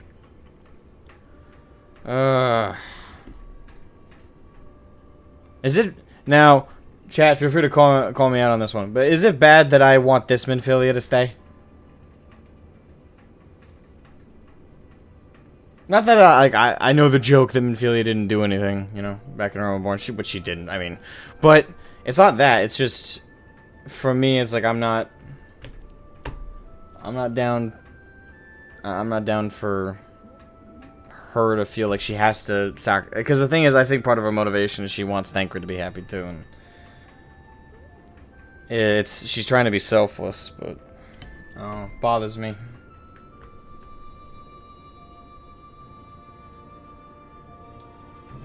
Welcome, Double A. I almost missed, sorry. Welcome, Double A, to the chat. How are you? Ozzy is being after my own heart. I'd rather scour ruins alone than ask people for help. No, that's perfectly acceptable to like Minnie. Oh, hey, Eve Superb! Welcome to the stream, Eve Superb!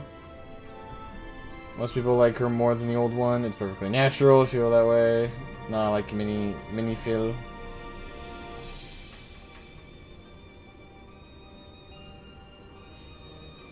I do think the only useful thing the old Minfilia did was become the Oracle of Light. I'm sorry, what else did she do? I don't hate her. I don't dislike her as a character, but by comparison, I mean, most of the impact old Minfilia did was after she got enthralled by Hydaelyn. But that's not the reason. The reason is this one she's developed her own history, her own personality, her own connections. She's living her own life, and I feel like the decision... Now, granted, this decision might not be a permanent one. This might not... This is what it feels like it's going to lead to, is we're going to bring back the old Minfilia and sacrifice this one to do it, which I hope is not going to happen, but... I feel that if that is the case, that she's doing it not really... solely for the objective, which I'm sure that's a motivator, but I think a big part of it is also Thancred's feelings, I think. And also her own feelings of inadequacy by comparison to the original.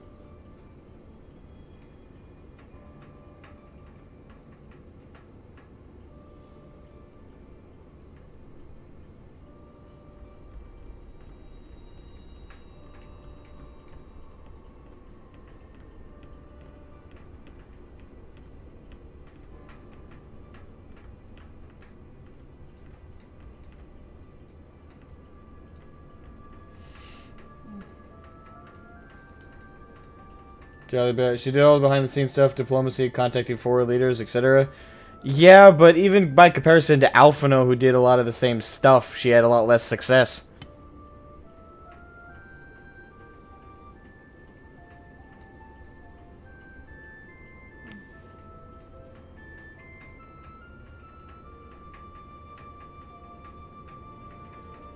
So,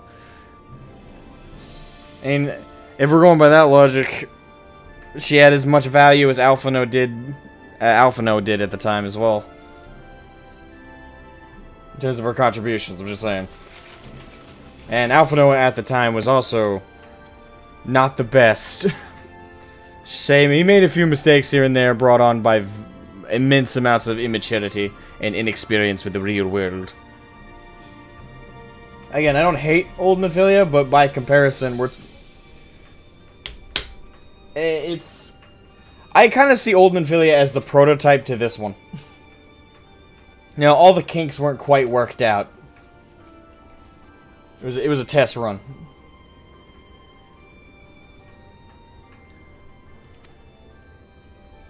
What do you think?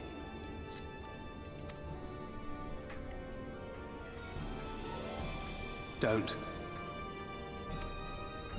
Don't what? Do what I can. What we both know is right.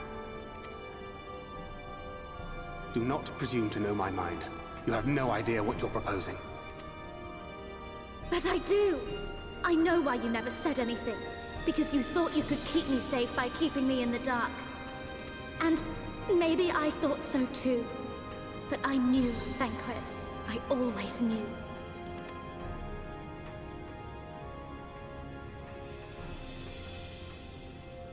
Oh, I see. I thought you were a rather underwhelming reincarnation, but it all makes sense now. The Oracle lies dormant within you, doesn't she? But to draw on her true power, you must become one, both body and soul. To wit, one being must consume the other. Who shall be the lucky winner?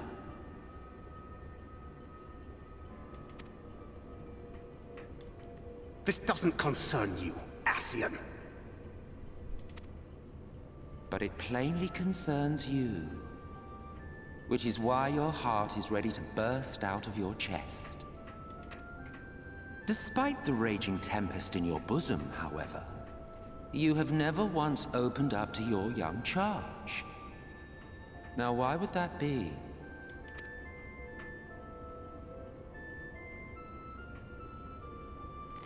I hate to say it, but I agree with Emmett right now. Love. Yeah.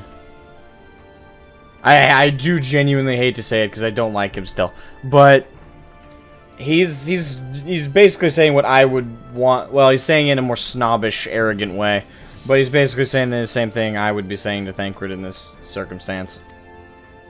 Well, I for one think it's a marvelous idea. Certainly more promising than any of your other suggestions. So, it's off to Armorang we go. Again, hate to admit it, but I am admitting it. I'll meet you at the gates.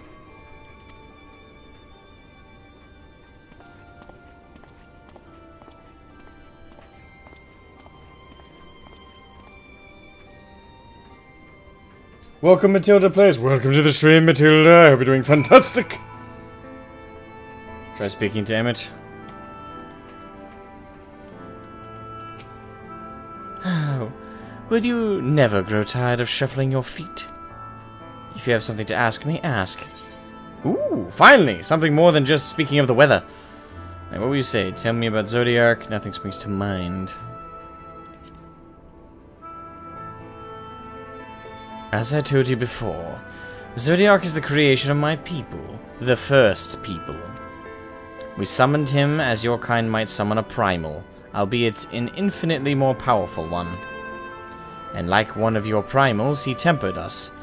It was only natural, there is no resisting such power. And so we Ascians came to exist solely to bring about the rule of darkness. His darkness. Of course, some would call us evil for it, and they would be fools. I think you're the fool here. You might want to buy a mirror. Well, that is only to be expected, given the innate inability to conceive the nature of our universe. But I believe I am repeating myself. Do you not trust me to speak honestly? Do you hope to catch me in a lie? Really? I have no need of deception, and even if I did, I assure you, you would find it quite indistinguishable from the truth. Alright, so basically his argument opposed to... Okay, he didn't explain himself at all. He's like, they're fools to call us evil.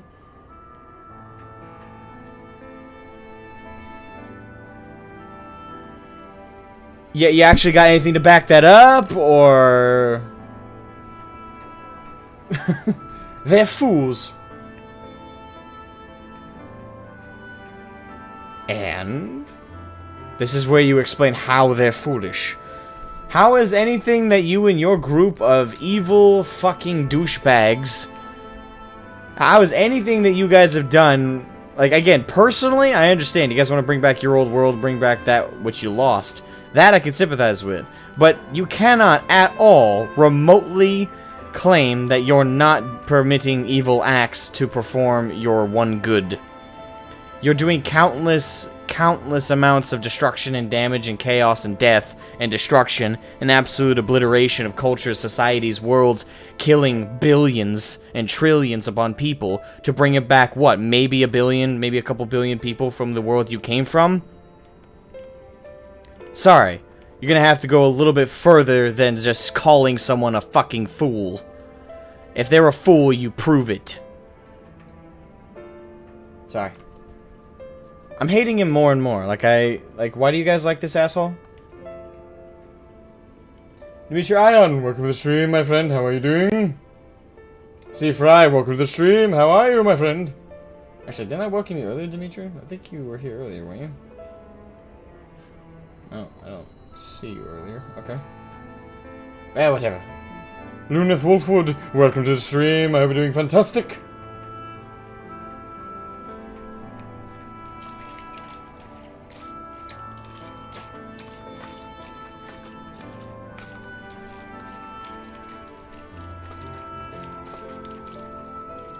You never really like Emet-Selch, but you start to empathize and understand the Ascians because of him. And that is true. I don't see myself ever liking him. The man loves to operate on airs, but doesn't actually want to sit down and have a good old conversation about it, the flaw in his ideology. It's kind of like a Redditor. Convinced they're right, and if anyone disagrees, they just label them fools or some other insult to simply dismiss what they have to say. That's basically what Emet-Selch is. He's a Redditor.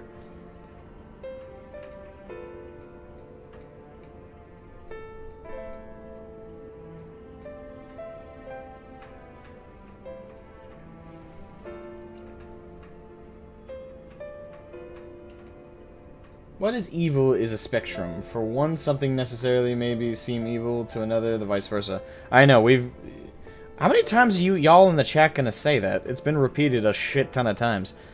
Is there a point you guys are trying to make? I'm sorry, but I've seen that repeated so many times. We discussed it yesterday. It's being brought up. It got brought up at the beginning of the stream today. Hey, I don't know. It's...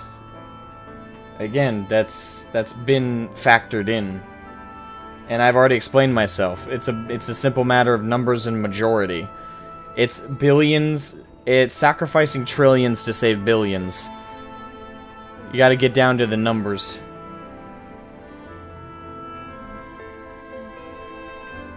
And even then, there are definitely things that all humans can objectively agree upon are evil. One of those is being cold-blooded murder.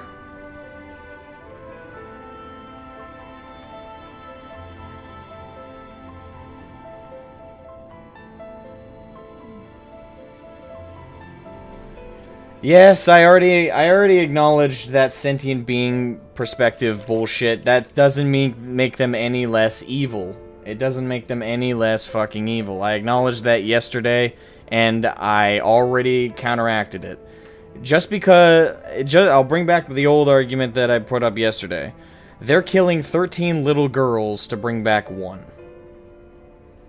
Just because they don't think those 13 little girls that they're murdering are real or are sentient, that's not up to them. They aren't the arbiters to decide that. They believe they are, but they're not. Neither is their god, neither is Heidelin. It's up to the individual to define whether one exists or not. I don't give a shit whether they view someone's living or not.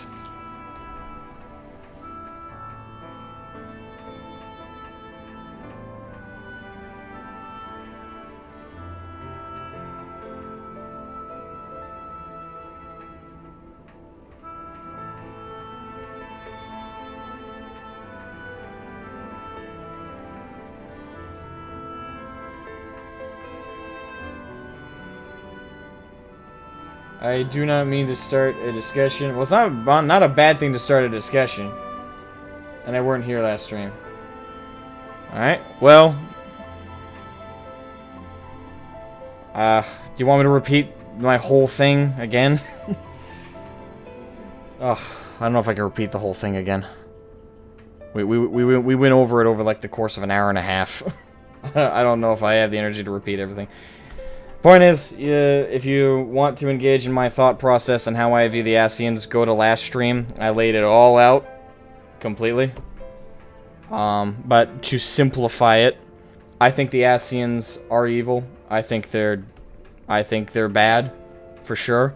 I think that their motive is pure. I think their actions are objectively evil.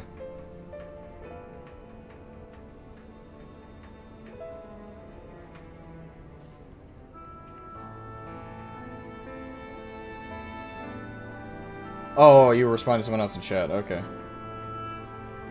I mean, he's a good character for good or ill. He's a good... well, I don't know if he's a good... I need more time with him to call him a good character. Overall, he's definitely a good antagonist. A good character overall. He's shown he's two-dimensional right now. He's not... I almost said one-dimensional. No, there's a little bit of depth to him, but it needs a little bit more time to brew with me. It definitely needs a little bit more time to brew. It's not all there yet. Lawfer Lustus, welcome to the stream. How are you? Keep that thought and keep going, my friend.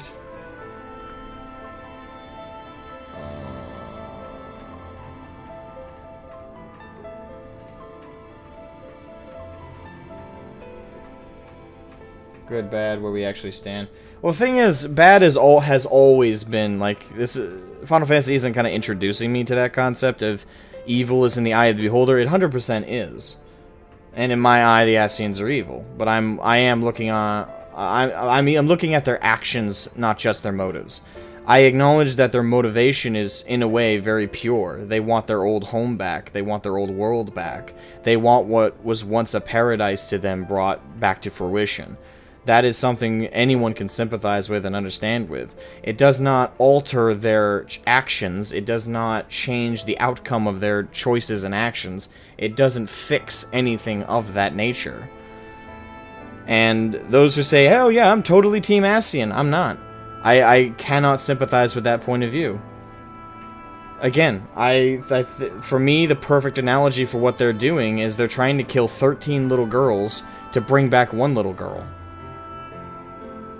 Whether they see those 13 little girls as real, sentient, we would call a serial killer who is just as emotionless and unempathetic as just as evil.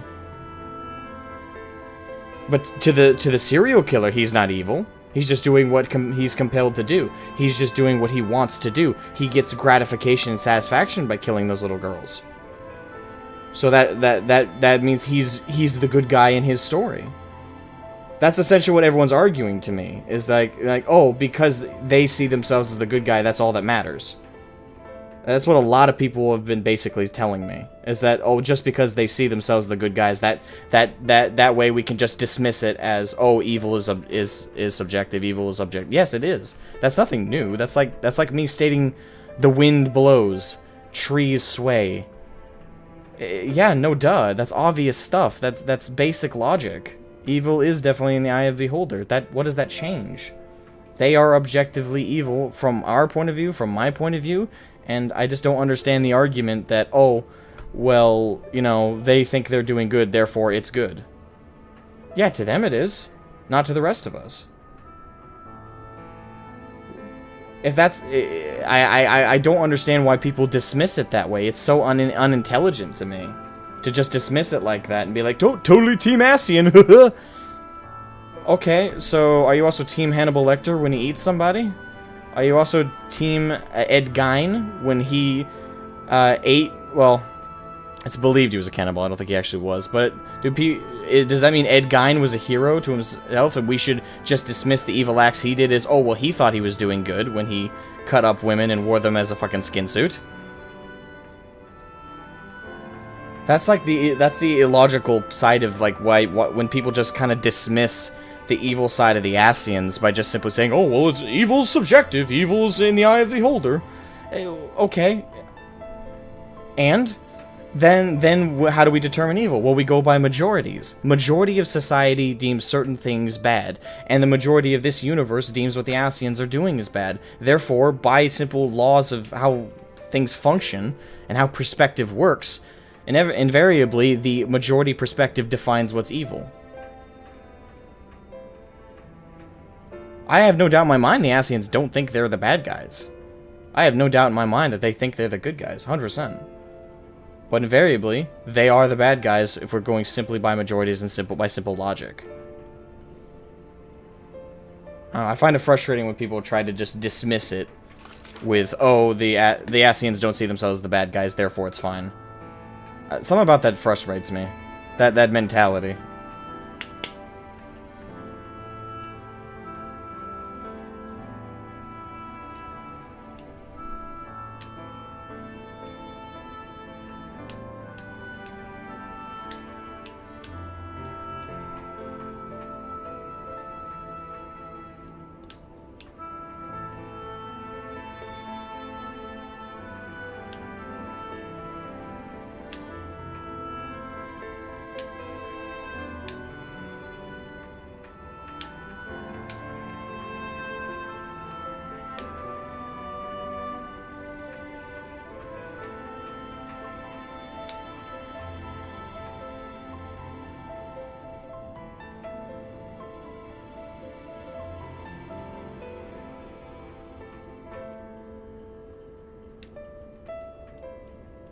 No, see, Fry, I'm specifically... yesterday, there were 3 people, and I'm sorry, I'm not accusing the majority of chat. I'm referring to specific individuals who told me... Okay, so the people who were here yesterday can back me up on this. There were 3 people in the chat that said that they, in no uncertain terms, were on quote-unquote Team Ascian, and were actually arguing to me that they were the good guys. And that they totally support what they're doing. So I'm not specifically referring to all of you necessarily. I'm saying chat, but I mean more so the people who said that to me. Like I'm more speaking of recalling that. I'm not necessarily going after you guys. It's more the people who spoke yesterday about it. My apologies. I gave the wrong impression. I was being specific in my own head with who I was talking to or talking about, but I suppose I should have specified for you guys. I apologize.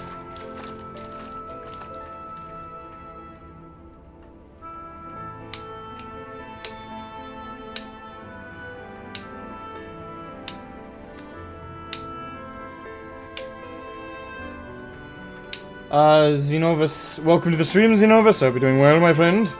When you started this game, did you ever in your wildest dreams think you... Well, it depends on what you mean by started. If you're talking about when I very first bought the game, logged in for the first time and created my character... No, I didn't think that would be a major discussion. But around...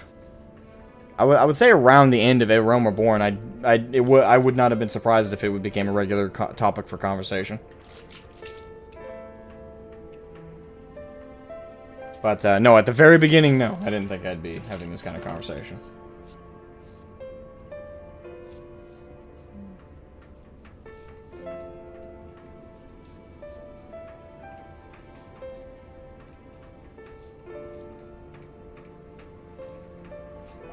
Someone was on team #Team Genesis. Yes, 3 people were unironically in my chat. At least they never clarified that they were joking, because I asked several times if they're serious, and they continued with the #Team Ascian. So yes, there were people who were unequivocal. At least as far as they told me. At least as far as they told me, they were 100% serious about being on the side of the Ascians. I even made a joke. I'm like, oh my god, my chat's full of genocidal maniacs. So funny to me. But yeah, they were, as far as I know, they weren't being ironic. It's hard to tell in text. Maybe they were being sarcastic, but they never clarified, so I don't know.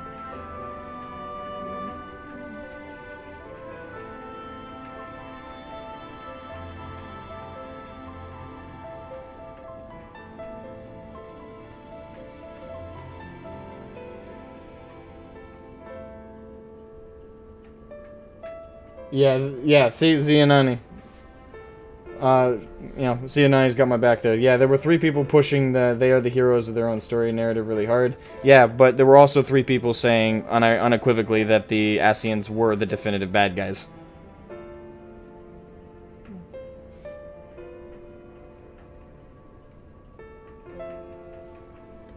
Because they kept trying to push me into that avenue. Because the thing is, they kept trying to get me to be on Team Ascian too.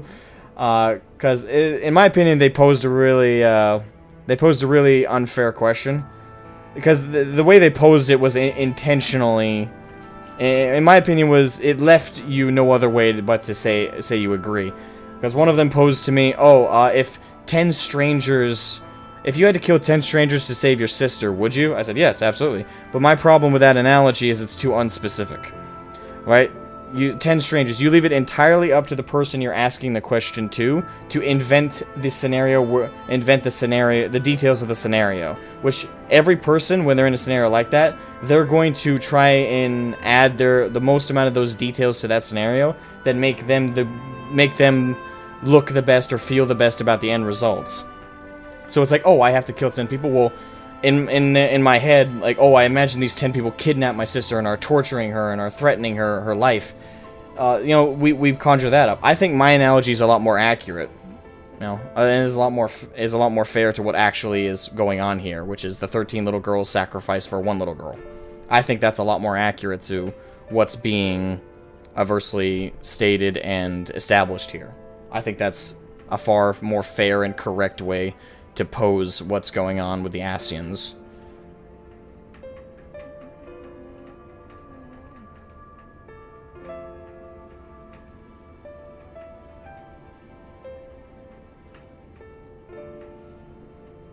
What I do like, though, is when I posed my counter question to them, though, all of them pretty much said I couldn't choose between those two scenarios. Yeah, exactly. It's kind of scary.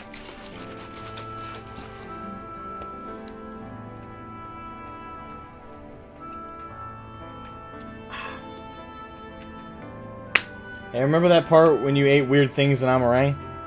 Yeah, I remember that. I chose the meat. Well, the not the eyeballs and not the frogs on the stick. The slices of meat.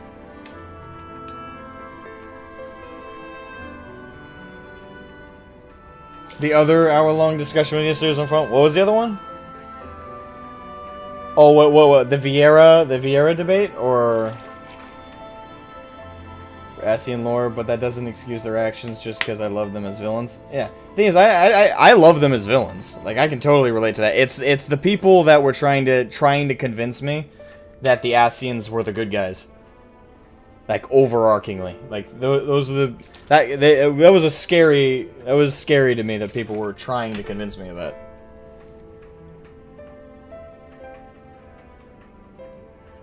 And they're entitled to their opinion, of course. It's just scary that they were insistent upon it, and it didn't seem like they really took in what I was saying.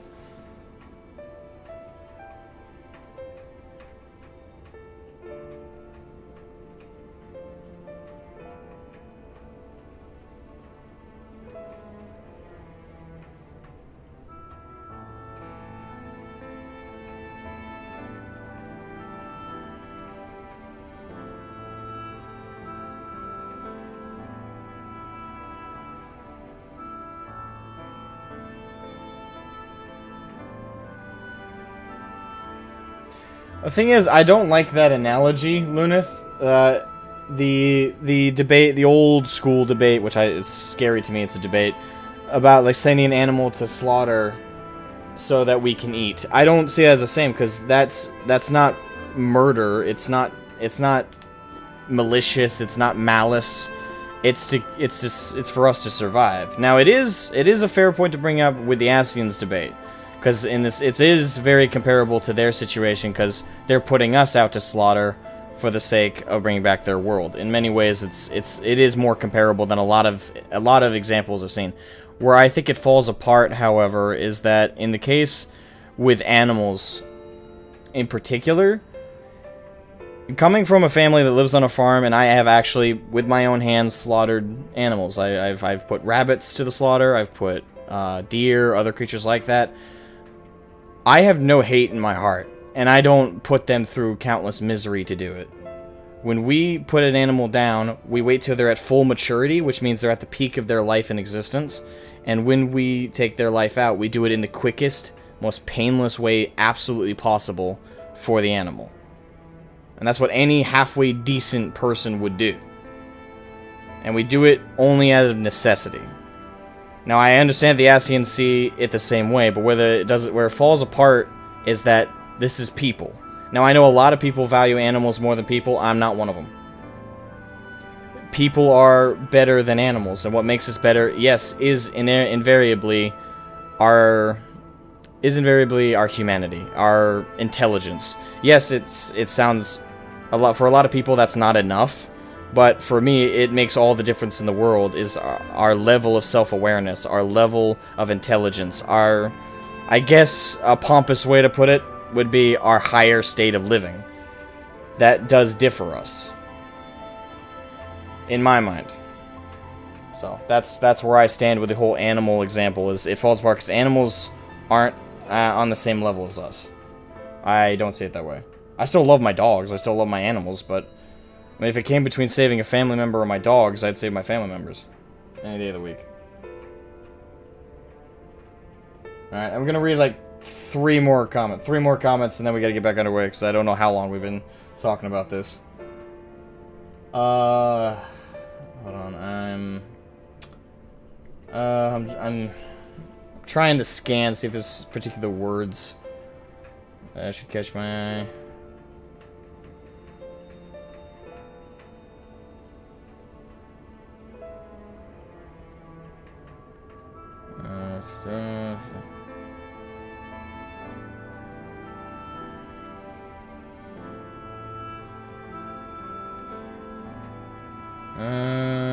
V's lifetime. Yeah, we had a long debate about V's and Vieira and how long they live.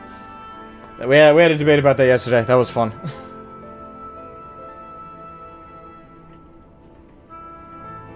I still stand by my understanding it's 360 is max. Or at the very least is a damn good peak.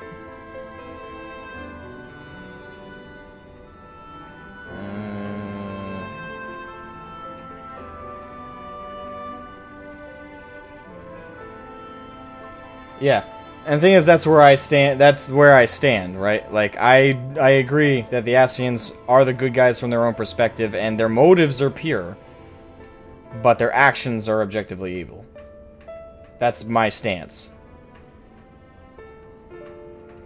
So I agree with most of you in the chat. Again, more or less, my frustration that I espoused was again more at the people who unironically are like, yeah, totally Team Ascian. Like, I can't understand the logic with that.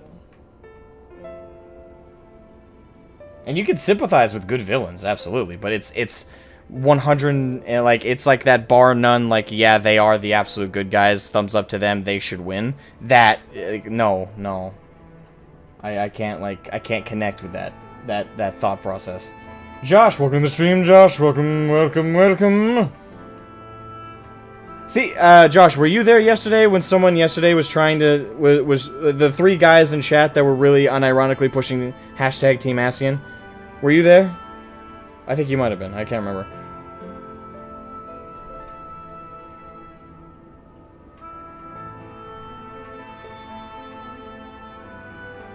Alright, one more.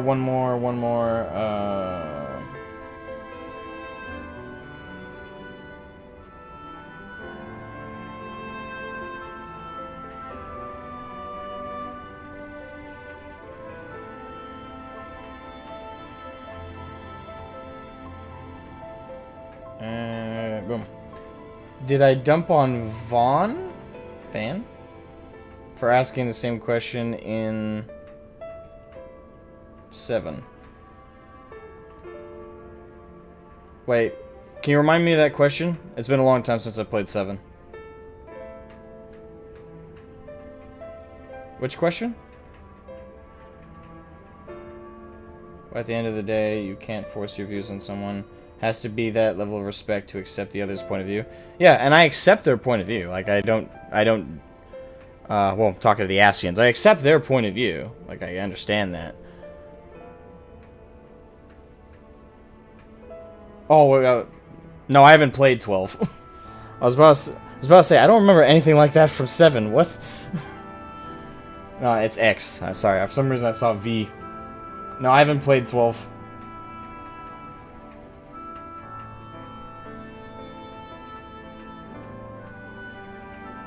They might have been just trolling me. Like I said, I already acknowledged that it might have been sarcastic or trolling, but as far as I could tell, they seemed to stand by it pretty thoroughly. I don't know if they did troll. If they did troll, a good amount of yucks I hope was made from that. But yeah, did I dump on Vaughn for asking the same question? I haven't played 12. The only FFs I've played is 7 and this. And I'm playing FF1 right now. Well, not right now, but you know what I mean.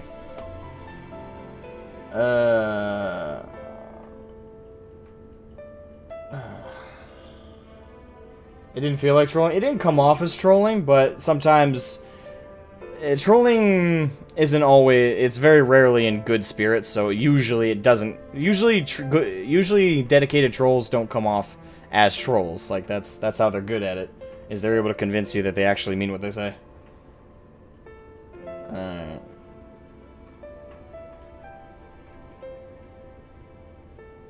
Wait, what? There are people who believe Ascians are real. That's a... I'm assuming that's a... That's a tangent we ain't going on, because what? I'm not even gonna ask. I don't know if I want to know. Alright. I'm sorry to be so insistent, but I know this is the only way. If you're willing to give me a chance, come with us. Alright.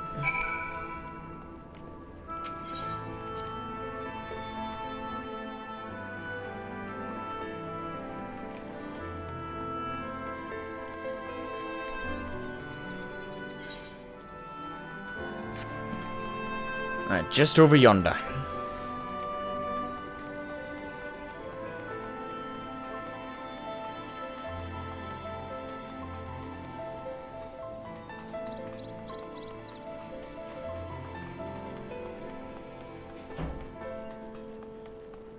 That's not an uncommon thing with fiction? Wait, what is it?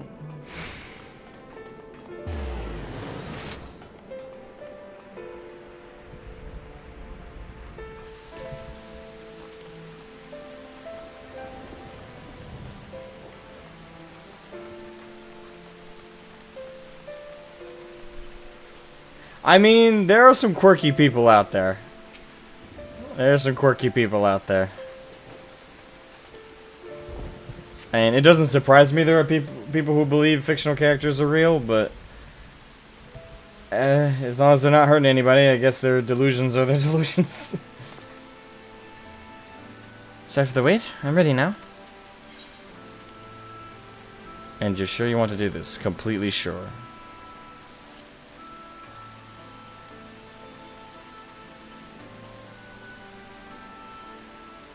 Look, no matter what happens to me, I'm sure I don't want to go back to being who I was. I want to be stronger, strong enough to face my destiny, and I want to believe that I can play a part in saving this world. I hope you can find it in yourself to believe it too.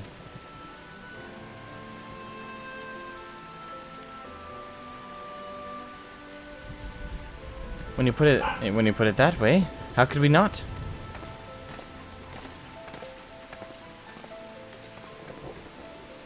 It is your decision to make. Just be sure that you are prepared when the time comes.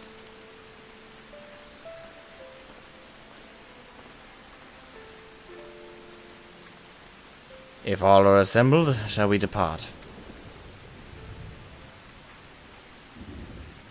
We'll follow your lead. What route would you have us take?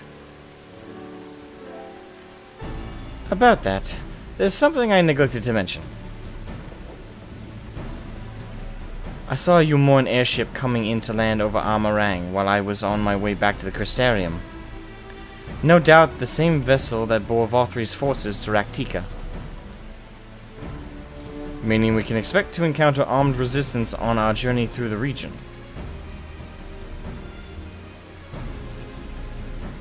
Right, now, Nabath Arang lies in the southern reaches of Amarang, and there are two routes we can take to get there. The first is the easier eastern route, which would lead us past Mordsog. The other is the western route, which would require us to pass through the Hills of Amber. Ophelia and I took the eastern route last time. Yes, that's the more well-trodden path. It also makes for easier traversal of the Namath Severance. But we can't use it. If we did, we'd need to cross the Severance from a point nearby the inn at Journey's Head. If the Umorns caught wind of our approach, it could very well bring them into contact with the inn and its patients. And we could be sure their activities would not meet with Vothri's approval.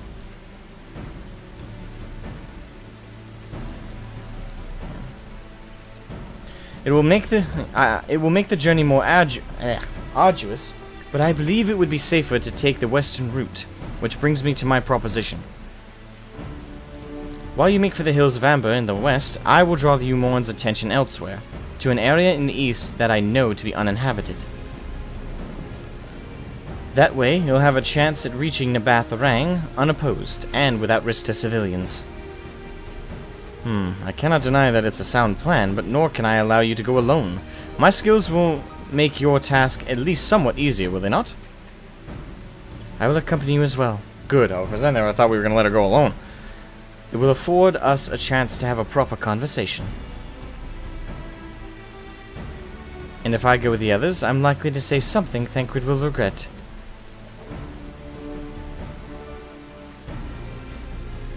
Well then, we'll leave the work of distracting Vorthu's forces to you. The rest of us will take the western route to try and avoid attracting attention. With that in mind, I think it best that we follow the road from the bridges. We'll move faster with a solid path under our feet.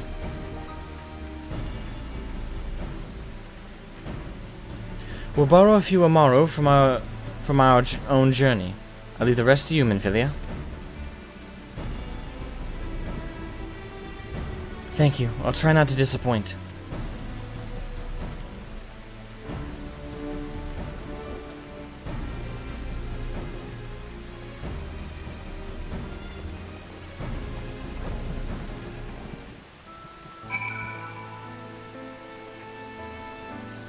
All right.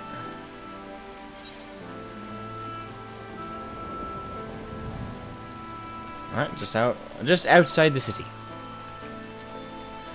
All right, here we go.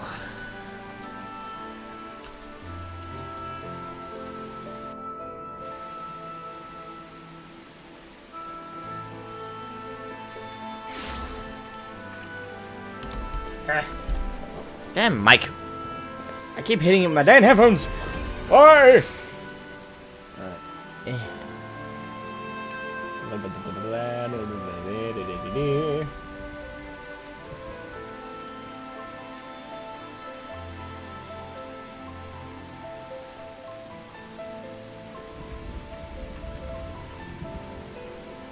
When Endwalker drops, am I going straight to MSQ or leveling Reaper? I'm gonna level Reaper first. Is the goal. I'm gonna level Reaper first. That's the intended plan. I can't remember. It was said that Reaper was supposed to start at 70, right? Or is it supposed to start earlier than that? Excuse me.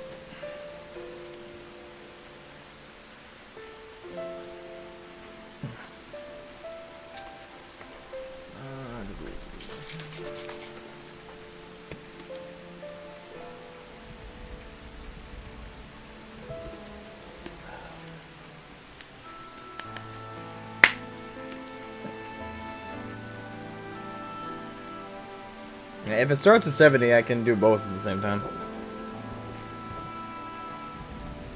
So if it starts at 70, then I can do both. If it for some reason started earlier, I would level it up till it was an appropriate level and then play it through.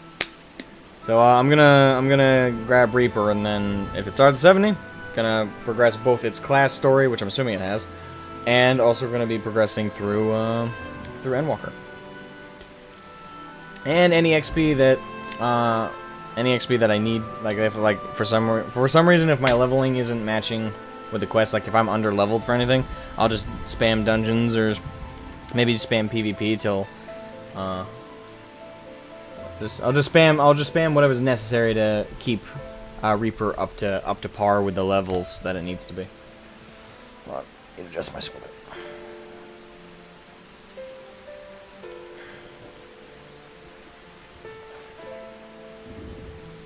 Sorry about that. I have a nick in my shoulder.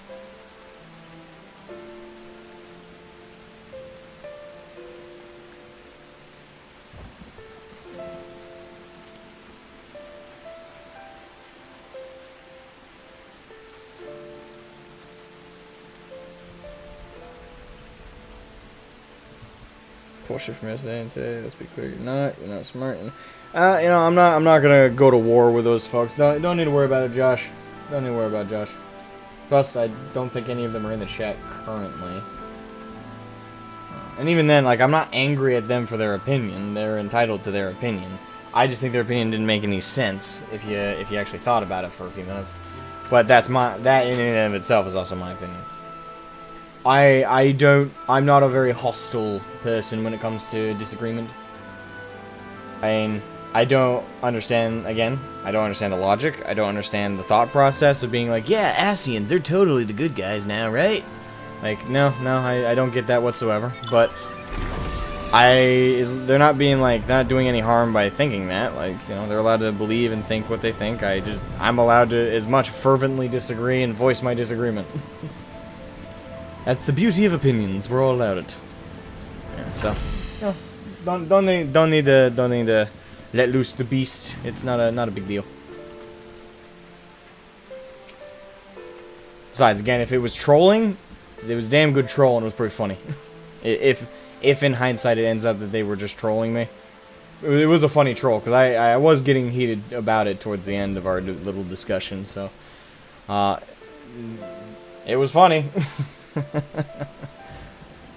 There you are. The gate leading to Amarang is just up ahead. In all the time I've been here, I've never ventured into the Hills of Amber. Not that I'm particularly intimidated by new lands at this point, but we have more than enough reason to be cautious as it is. Keep an eye on Menphilia for me, would you?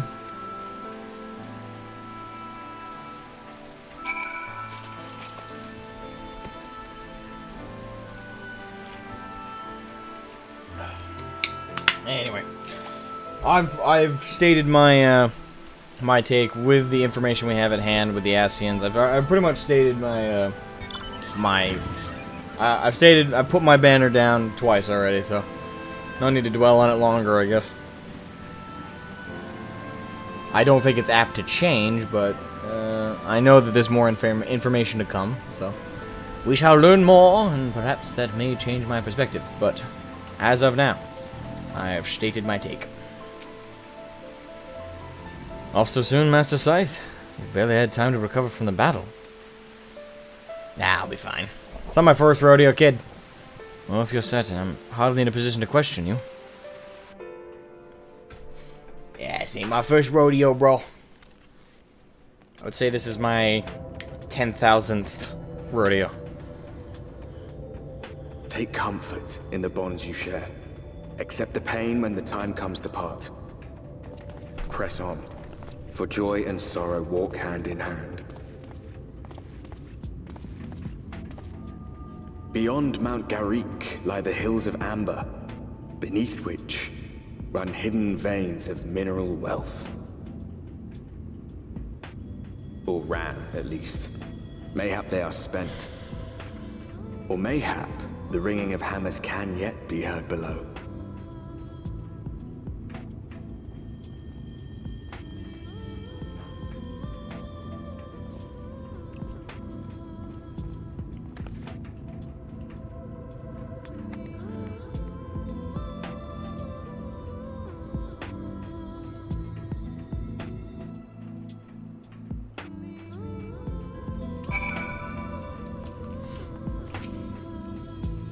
This place has been scarred by the flood, too.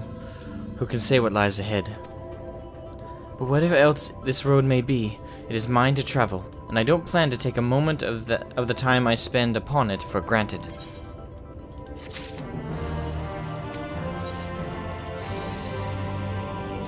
I take it you're seeing what I'm seeing? Finding a village when we're hardly 10 paces into the hills is a surprising stroke of luck, especially given our recent fortunes. But you won't hear any complaints from me. Let's see if the folk who live here can tell us what to expect on the road ahead. That's assuming the people who live here are A, here, and B, are of a kind, welcoming, or even helpful disposition.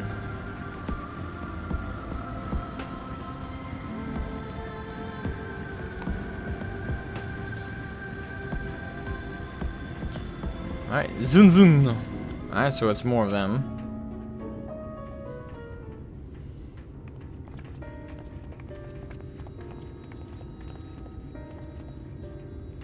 You sell? No? No, you are no merchant, but then why do I know your face? Oh, I remember! You spent Vobert gold!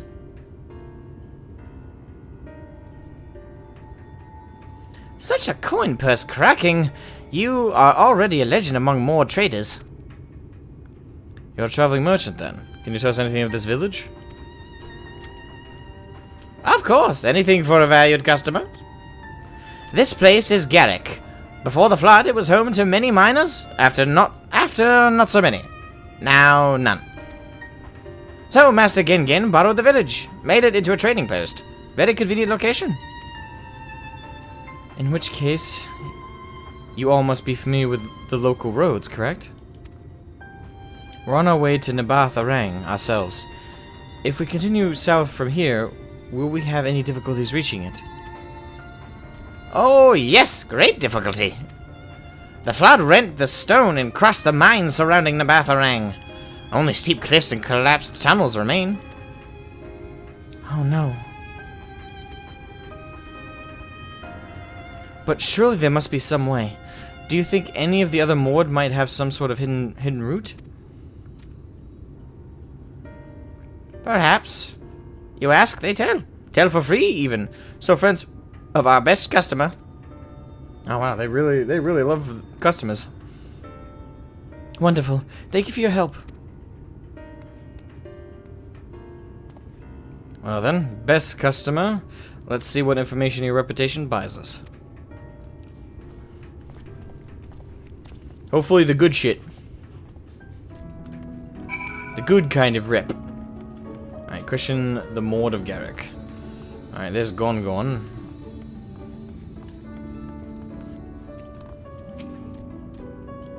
For Nabarth-Arang, airship is best. Nothing is faster than an airship. The Ulmorans have one, I hear. You can ask them to take you. Though it seems somewhat superfluous to do so, you dutifully make note of the gods' words. Just in case.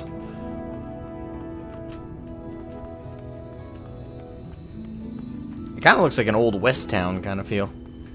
I get that's kind of the point, but still. You wish to go to Nabarth-Arang, huh? There was a way once.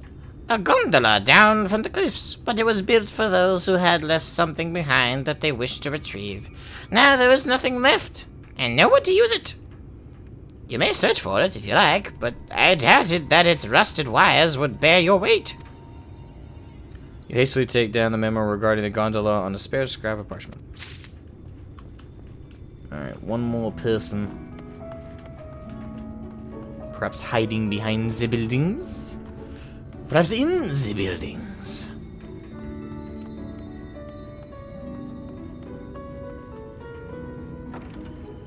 Aha! Shoo. Well, that's a surprise. Not many bound for Nabarth-Arang these days. I do know of a trolley that once went there. It used to travel between all the settlements and mines of the Hills of Amber. It is locked behind a gate, however. I assume you will have kept it from being stolen or damaged. But it also prevents it from being of much use. You take down information regarding the trolley on a wrinkled piece of parchment before stuffing it unceremoniously back in your bag. Boom!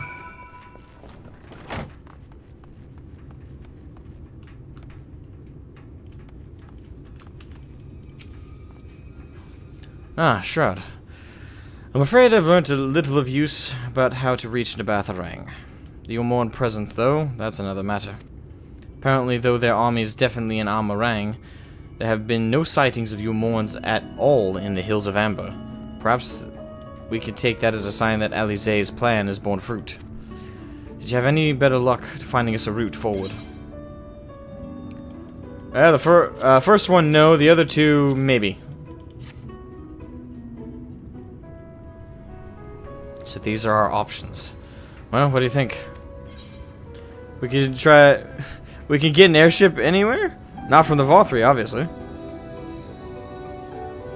Gate aside, the trolley seems most feasible.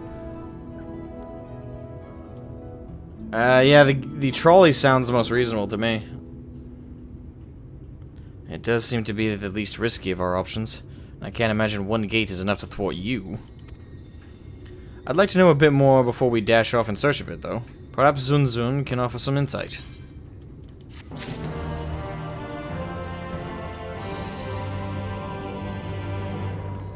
Laughing thinking we got him. I mean, yeah. Again, if they were trolling, hats off to you. That was a good troll.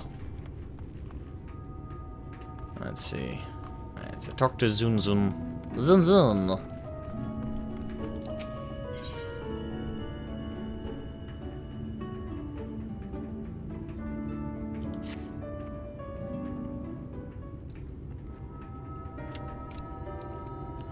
Oh, valued customer. Worthy of the more of help?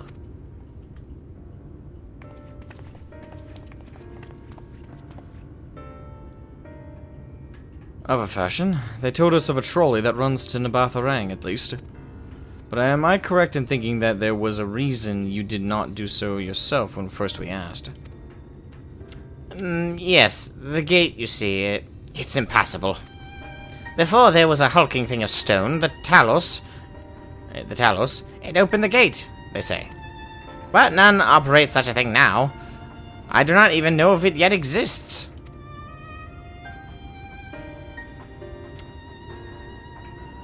I do not know, but you should travel east to Mount Biren Mines. That is where the trolley controls stand. I still see miners there from time to time, if anyone knows what happened to the Talos. It would be them. Thank you. You've been a great help.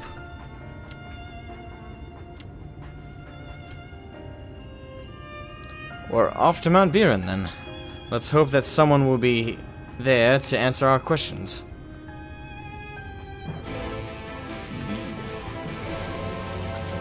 I could try hijacking the airship to infiltrate Yulmore. Yeah, but for a disguise, you'd have to wear their uniform, and you won't catch me dead in that shit. That purple and metallic, they have an ugly as hell uniform. There's a reason their lead commanding general dude doesn't wear it. Like the Mord little things? Yes, I like the Mord as well. I like them a little bit more than our resident kobolds back in Eorzea.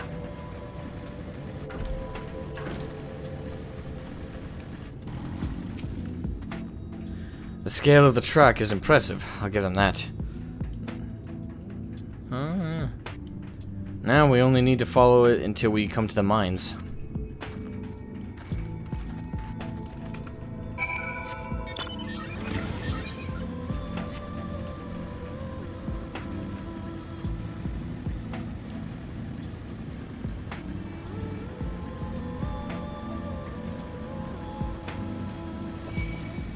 Oh, come on.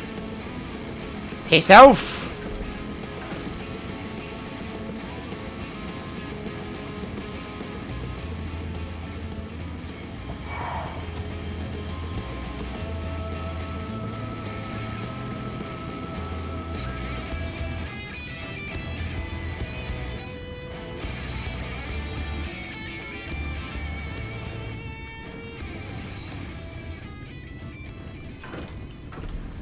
Chinchilla people? I mean, yeah.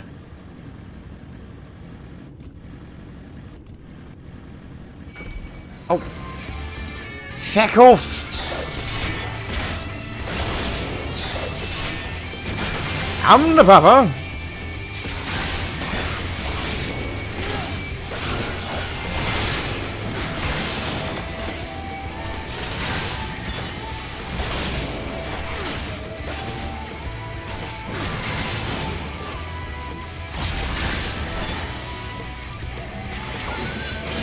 Boom.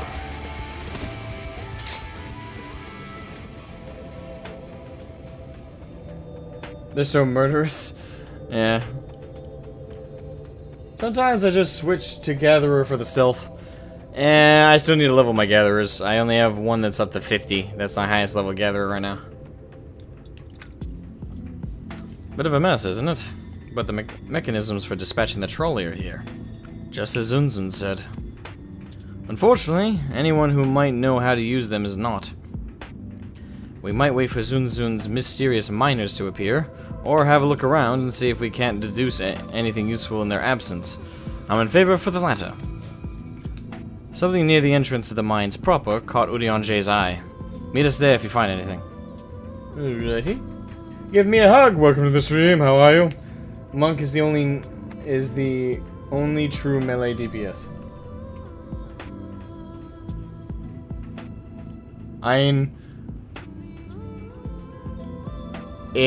You have to be very, if you were talking like extremely specifically, and if we're really anal by the definition, then yes. If we're going by the colloquial, that, you know that word,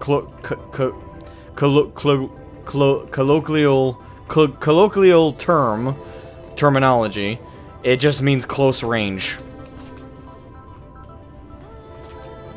Most people would consider probably about a little bit over arm's length. Anything like that is melee range. Meanwhile, ranged is like over there, like 30 plus feet away. Flecks have rusted during the rails, but they nevertheless seem sturdy enough to reel the trolley. Okay. The tracks look, though rusty and worn, look usable.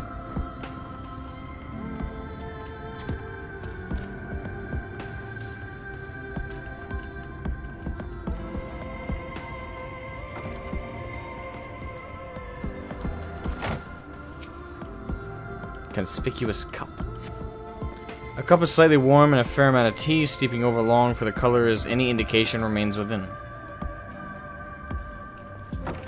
So someone was here. Someone is here. Oh, fuck off, you damn coyote. No one likes you. Not even your pack, you mangy mutt.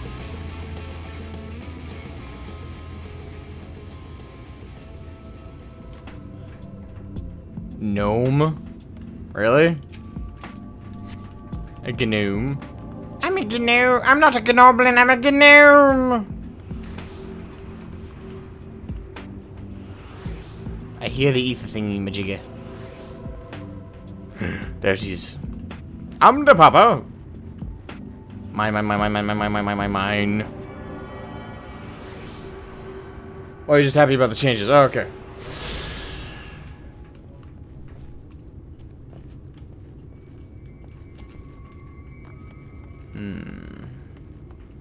Investigate the trolley area.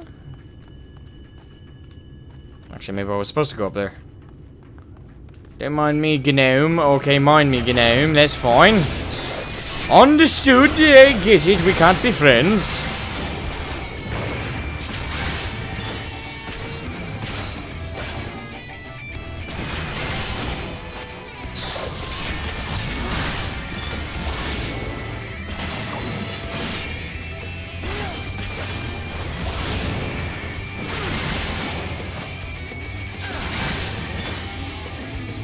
Yes, they may be attacking me because I have my tank stance on.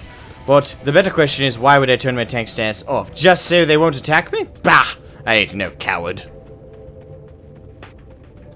Alright, let's see here.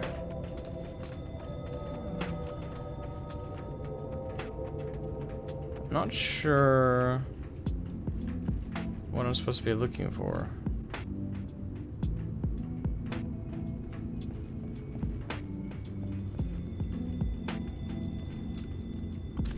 Ow.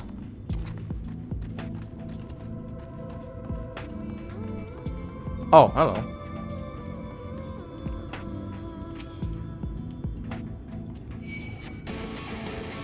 Crap.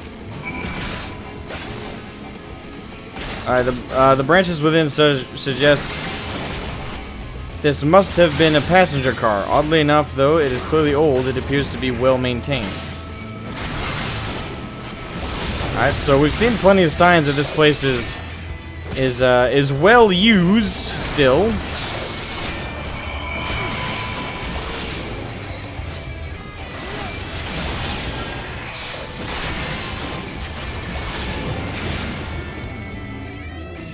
Huzzah! Alright. Oh, I suppose I can turn off tank stunts.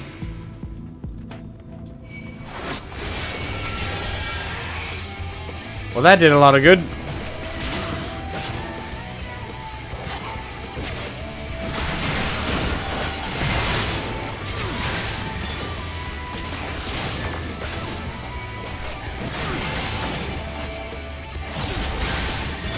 Come along now, time to die.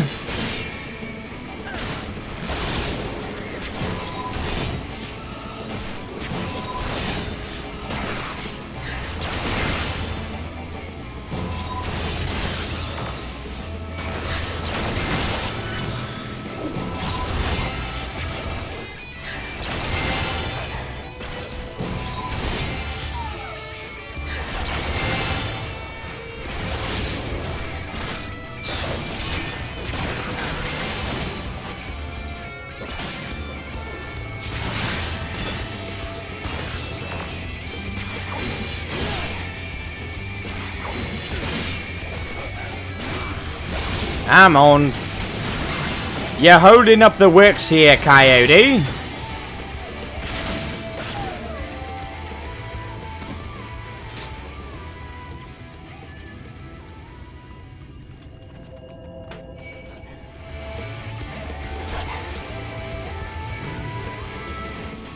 Leave me be.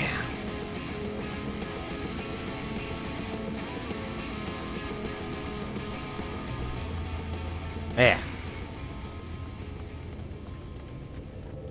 I swear, they need to get a hobby. Ah, Shroud, what hast thou discerned? I see. Indeed, thine observations are consistent with mine own. But let us refrain from further discussion ere our comrades arrive. Alrighty.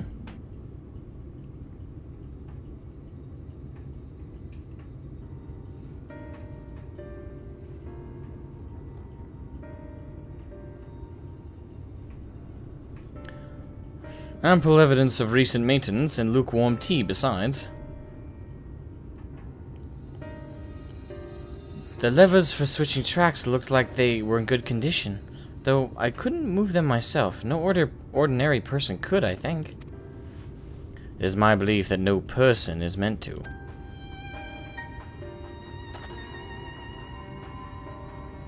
This Talos beareth more than a passing resemblance to golems of the source. Nor doth it appear to be the sole example of its kind. The proliferation of Talos fragments, as well as the enormity of the mechanisms here, suggest a considerable number were once in operation. Alas, this specimen and its fellows now lie lifeless and broken, and I know not how to repair them, that they might facilitate our passage through the gate. And without the aid of the Talos, even if thou wert somehow able to unbar the trolley's path, we would still have no means of propelling it. We might not know how to repair the Talos, but someone must. Otherwise, why keep everything else in working order?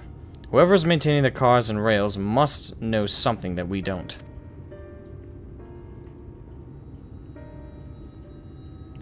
Let's ask them what it is, shall we?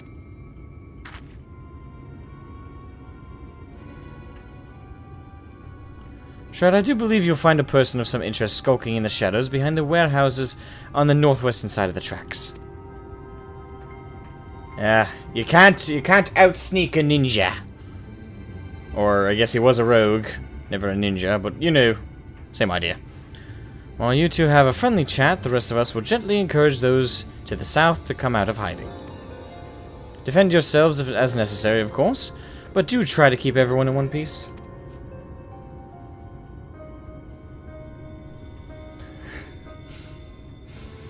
Off we go then.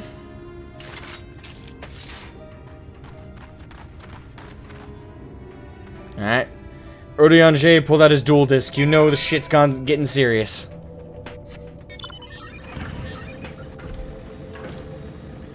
He's gonna rely on the heart of the cards.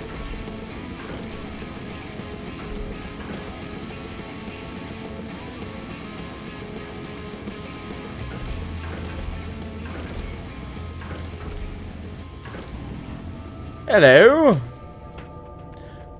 Wicked White, where did you come from? No, never mind that. You have no business here. Of that I'm sure.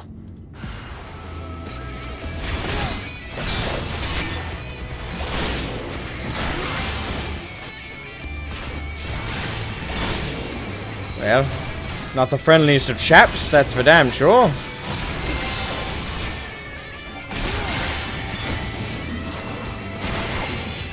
He's a marauder.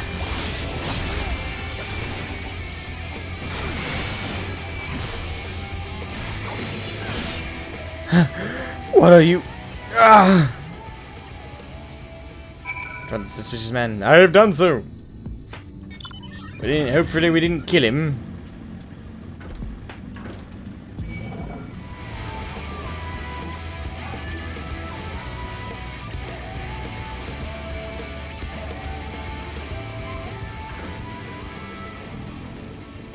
Well-muscled man, fresh-faced man. Okay. Fresh-faced.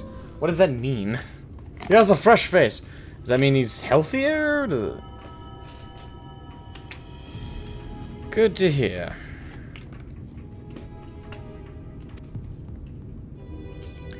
These two weren't much trouble either.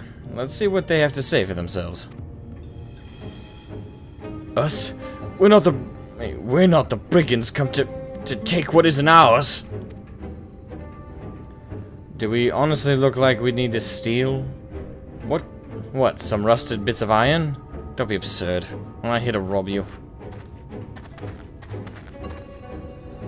A likely story. You look, well...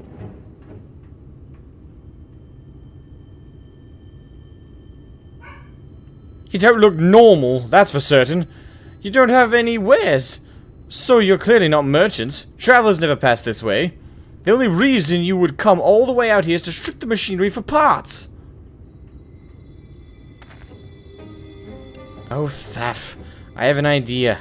Oh, Thaf, I have an idea. What if once upon a time, a lovely lady in a noble birth ventured forth in search of her first love, joined by her two most loyal servants, sworn to follow her onto World's End. On their journey, they met a sorcerer as ancient as time itself. Moved by the lady's devotion, he offered to be their guide. And they turned up here somehow. So did he just invent our backstory? I can only assume that you're being intentionally obtuse. But in the unlikely event that that's a serious conjecture, no. I suppose I am a bodyguard of sort, but we have rather larger concerns than fairy tale romances. Though I would fain hear more of this ageless sorcerer and his heroic deeds. Gods grant me strength.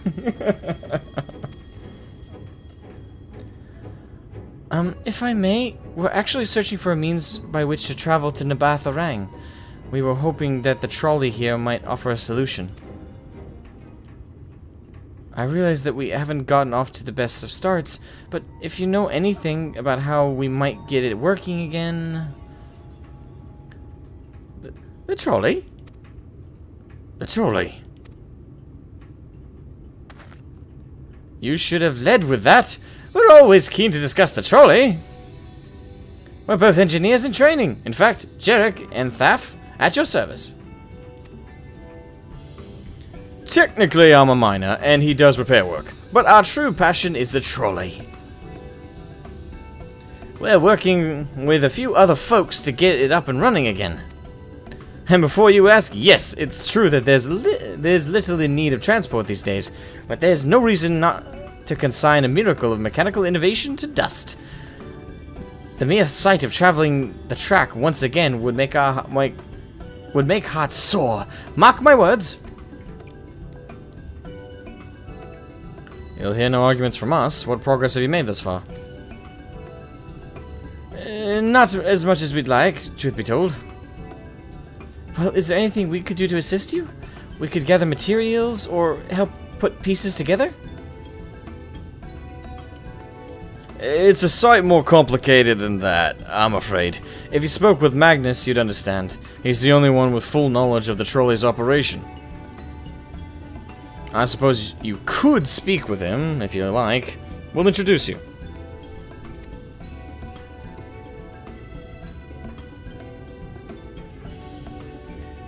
Oh, young and clean-shaven. Okay. Very well. Our options are limited, and if this Magnus can explain whatever is preventing the trolley from being restored, I'd like to hear it. Right, it looks like you'll be following us back to Twine then. The trolley problem.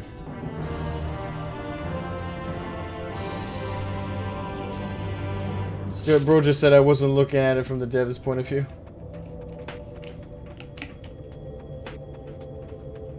What?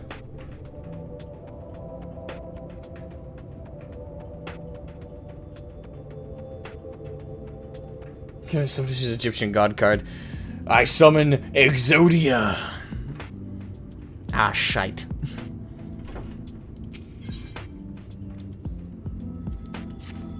Alright, Rust and Ruin. If you're ready, we can leave right now. Though, you haven't seen another fellow around here, have you? I thought he'd have come out by now. About that, yeah, I beat the shit out of him. You think he'll be alright. That's, well, I suppose we did force your hand a bit. I'll have a look, just in case. You go on ahead, Thaf. Alright. Looks like it'll just be you lot and me, then. Try not to let anything take a bite out of you along on the way out of the rail yard. I try. Don't necessarily succeed.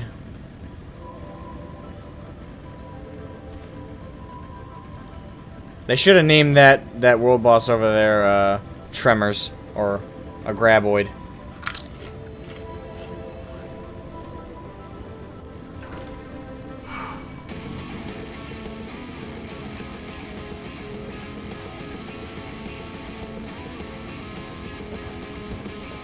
Fuck off, buzzard!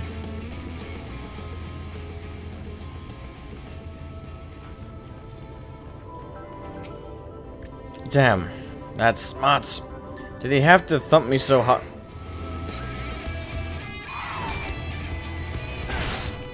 Damn you, bird!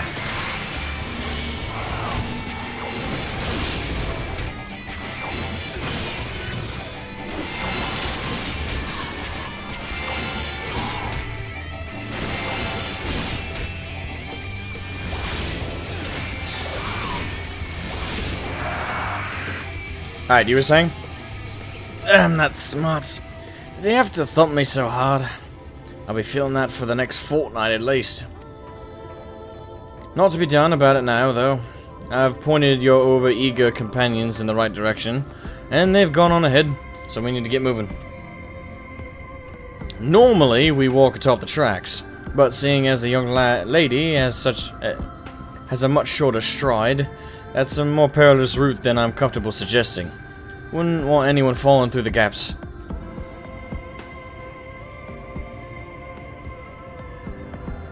Of course, the low road presents other dangers, but having been on the receiving end of your friend's blows, I'm not worried on that account.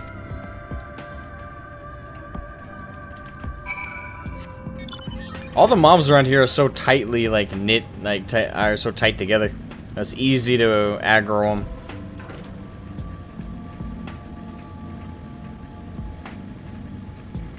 I get that that's kind of the idea.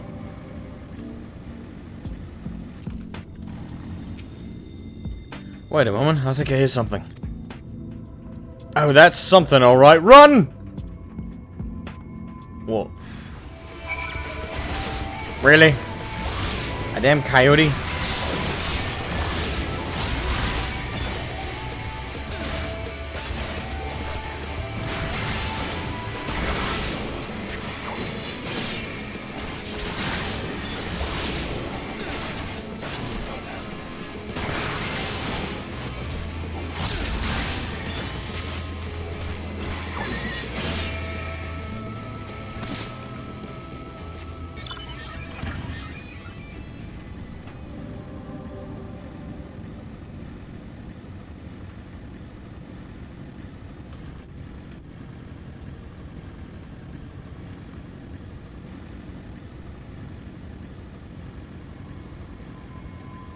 Sprint took all your TP too? Wait, what?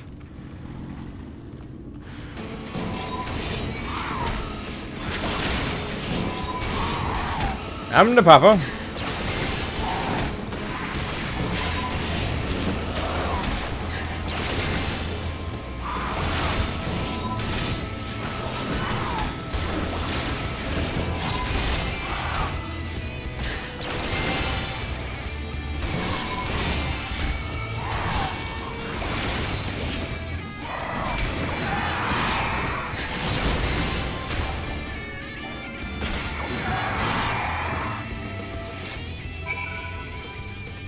Sorry about that. I'll admit, I didn't expect this route to be quite so fraught with danger. We're nearly into Twine, though, so we should make it without further incident. That's good, at least.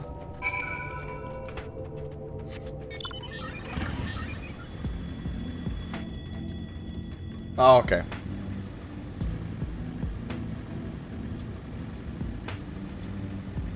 Yeah, I'm definitely glad that's gone. Sounds frustrating. Alright, real quick. Before I forget, we must attune.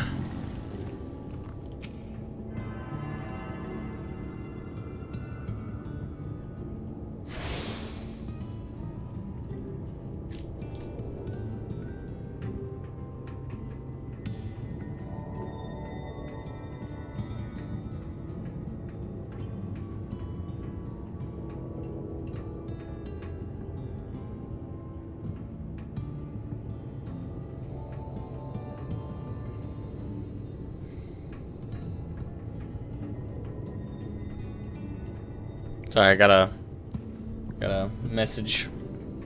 I felt the v on the desk. I'll check it fully in a second. Let's make it through this at least.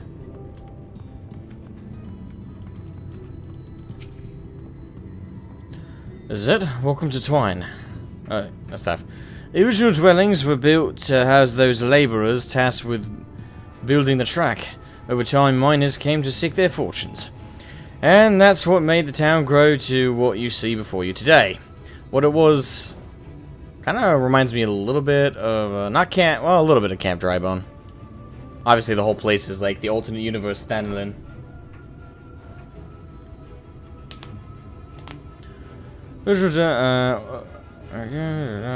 But it was still the trolley that brought them here. As you've doubtless noticed, the track goes to the very heart of town. It was the heart of town, back when the trolley still carried everyone home at the end of each hard day in the mines. Now there is no trolley, nor much work to be had in the mines, for that matter. The only residents that remain are the destitute, the delusional, and those with nowhere else to go. Or so they say. That should give you some indication of what to expect when you meet Magnus. As I said, it will help you to understand why we can't get the trolley running. Just don't expect too much aside from that. Well, that's encouraging, but I don't see why we have much choice. I don't see that we have much choice. Let's go and meet the man.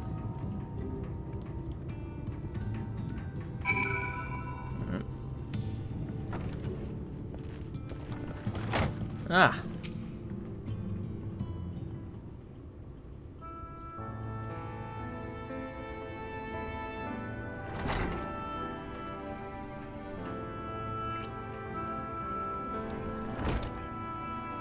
Who are you supposed to be? Never seen the three of you in me life. Or the four of you. Wicked White, if you're going to bother me, at least have the damned courtesy to stand still. Methinks this one is deep in his cups.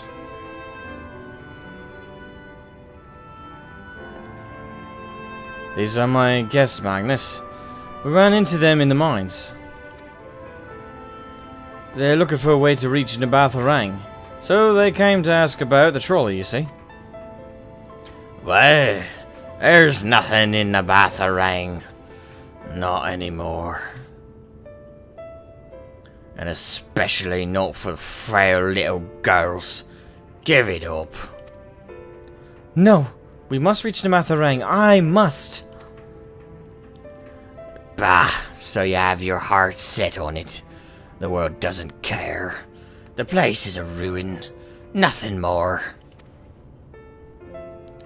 And you're not getting there in the trolley. The thing doesn't run on hopes and dreams. We're not fools. It's necessity that drives us to Nabatharang. If you insist that the trolley is not an option, at least tell us why. No. I'm sick of people asking me about the blasted thing. Leave me be.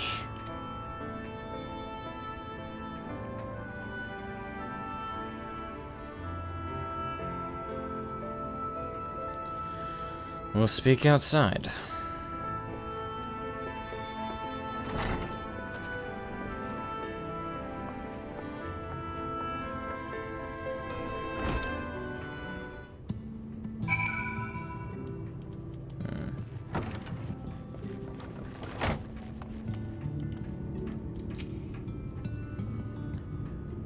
He only said that because he thinks I'm weak. And he's right, but I can't be. I won't be forever. There has to be some way. I must find it.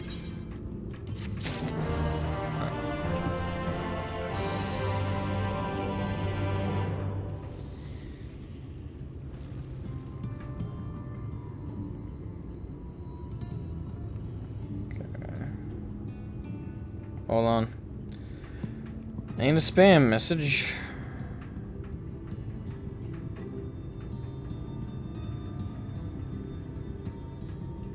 Okay. Alright, that cuts my time shorter than I was hoping. So we're not gonna be able to get to the Light Warden here today, I guess. I was hoping to. I just got a message. I gotta help a friend with stuff later, so. I still got some time though, it's only 5. Alright, so I got maybe another hour in me? Oh, that might be pushing it. Well, let's see how far we can get. Oh, I'm sorry, I was stuck in my own head again. It's clear that Magnus has no intention of helping us, but perhaps we should ask the other residents? They may know something of the trolley. I'll take the north side of town. Let me know if you learn anything. Thancred, art thou truly content to stand witness to fate's course and take no part? It isn't a matter of fate, Urianger. It's about choice. And I've had years to decide where I stand. Minfilia has spent too long in chains already. I would not shackle her again by making my hopes known. It is for her to choose what shape her destiny will take. It is for me to stay silent, to protect her, teach her, and stand by her. That, at least, I can do for her.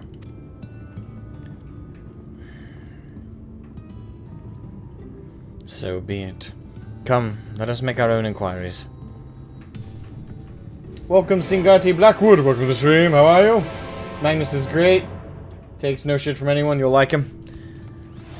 Kindred spirit. I should probably set this as my home point.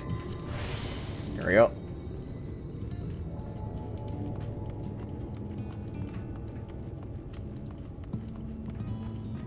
Jerry.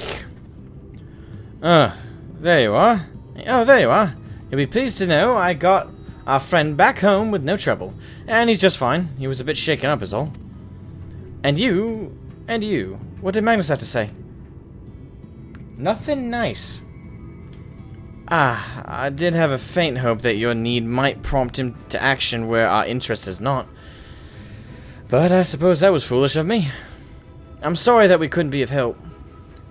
Though.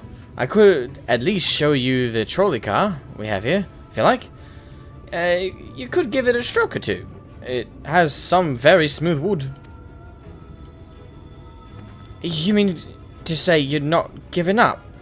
Even knowing that Magnus is... well, Magnus. Oh, I don't see much point in you being stubborn about it. Though, perhaps stubbornness is exactly what the situation calls for. Can't forge iron without an anvil, after all. I can't imagine that anything you try will work, but if you're certain, you can help me make preparations in the event that it does. To that end, take this toolbox. We're going to inspect the rails. I'll have a look along the tracks for anything that's in need of repair. You bring the tools, and be ready to hand them to me whenever I stop to work. Yes, sir. Oh, I just saw the time. Well, I'm gonna head home. Have a good night, everyone. Or day. Alright, have a good one, Matilda. Thank you for joining the stream. Have a fantastic evening. From here, I'd say get the trolley fixed, then stop for the day. There's no easy pausing places after you start up the trolley. Okay. Yeah.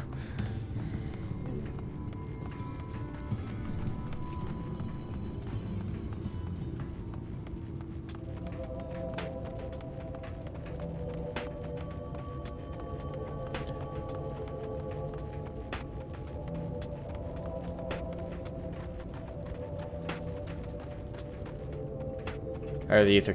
I hear ether current. But where are you, you little shit? Oh, it's up there, isn't it? Damn it! Damn it all!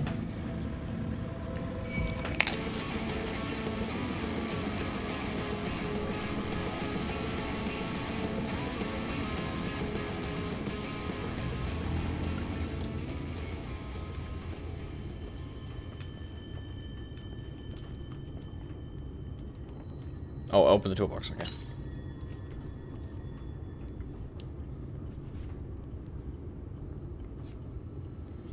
You open the toolbox, revealing the proud array of lovingly maintained tools within. Brilliant! Now, if you could hand me what I need as I work, that would be help.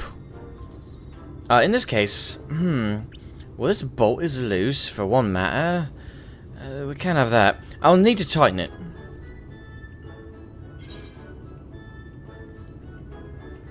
Vicious looking saw? No. I can kind of imagine my character being...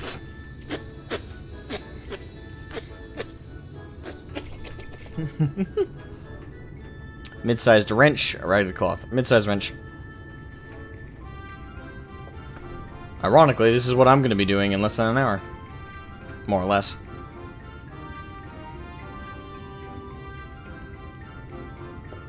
Thank you. This one will do nicely. Now give me one moment and... Yeah, for context, the reason I gotta run off is I promised to help a friend of mine out with his car. To help fix it. And he told me he wasn't sure what day it was gonna be. He said towards the end of the week. So he said he'd let me know. I was hoping a whole day's notice, but apparently I'm getting an hour's notice. Gotta love friends, huh? Yeah, I'm gonna help him fix up his car. I have no idea how long that's gonna take. I don't see any other problems here. So let's continue along the track.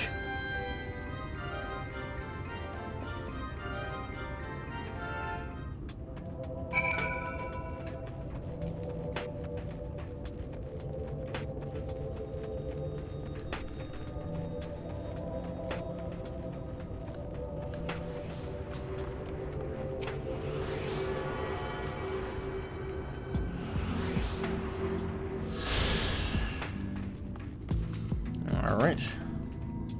Go with the ether current. Now. Riding on a highway. An hour's notice is better than I usually get. For me, it's put on pants and come do whatever. Yeah, he's like that a lot. I actually, before I go, just as kind of a little bit of revenge for him, I got a story to share that all of you are going to want to hear. For those who haven't heard it before. He said in the toolbox, the muscles of your arms enjoy profound relief, and open it once again. You're quite handy to have around, you know?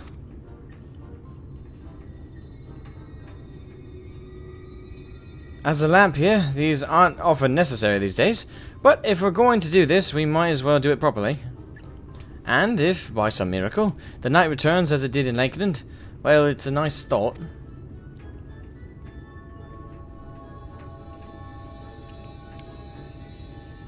Anyhow, a bit of this post seems to have splintered. Whether its lamp is to be lit or not, we wouldn't want these little pieces of wood jabbing the next person who comes through here to do maintenance. I'll just stand it down a bit.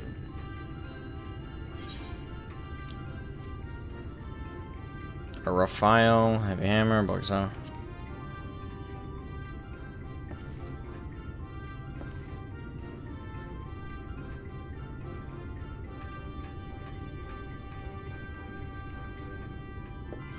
Yes! A wolf file's perfect! I feel like I'm in like in one of those like preschooler cartoon shows.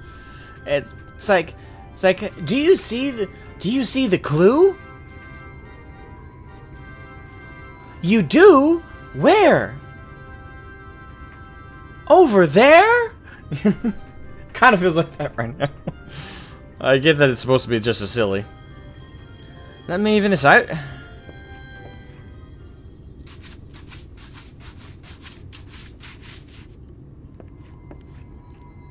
That should do it. I'll bring some varnish along next time to finish the job.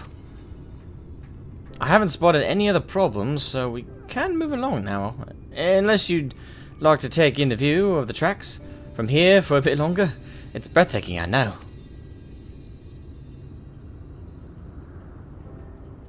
Mining has always been a primary vocation of folks in the hills of Amber. You see, but after a certain point they had dug up everything that could easily be reached and carried back by manpower alone. It was then that the Nabath Empire struck upon the idea of the Talos, which they had seen at work abroad. At great expense, the Nabath brought the Mistal engineers who specialized in Talos here, to the hills.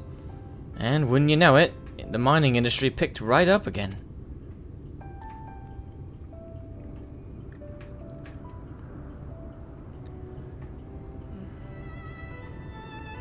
Twine itself sprung up around that time, as a matter of fact. It was named after the entwining of tales, the fruitful cooperation between the native Ronzo and the newly come Mistal.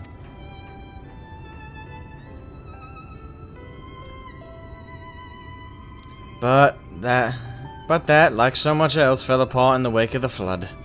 The Mistal left, taking their knowledge with them. It was 15 years ago that the last of them, the folks of from Daedalus Stoneworks, took off for Umor, and now no one remains that can repair and operate the Talos. But there's no use in lamenting what can't be changed.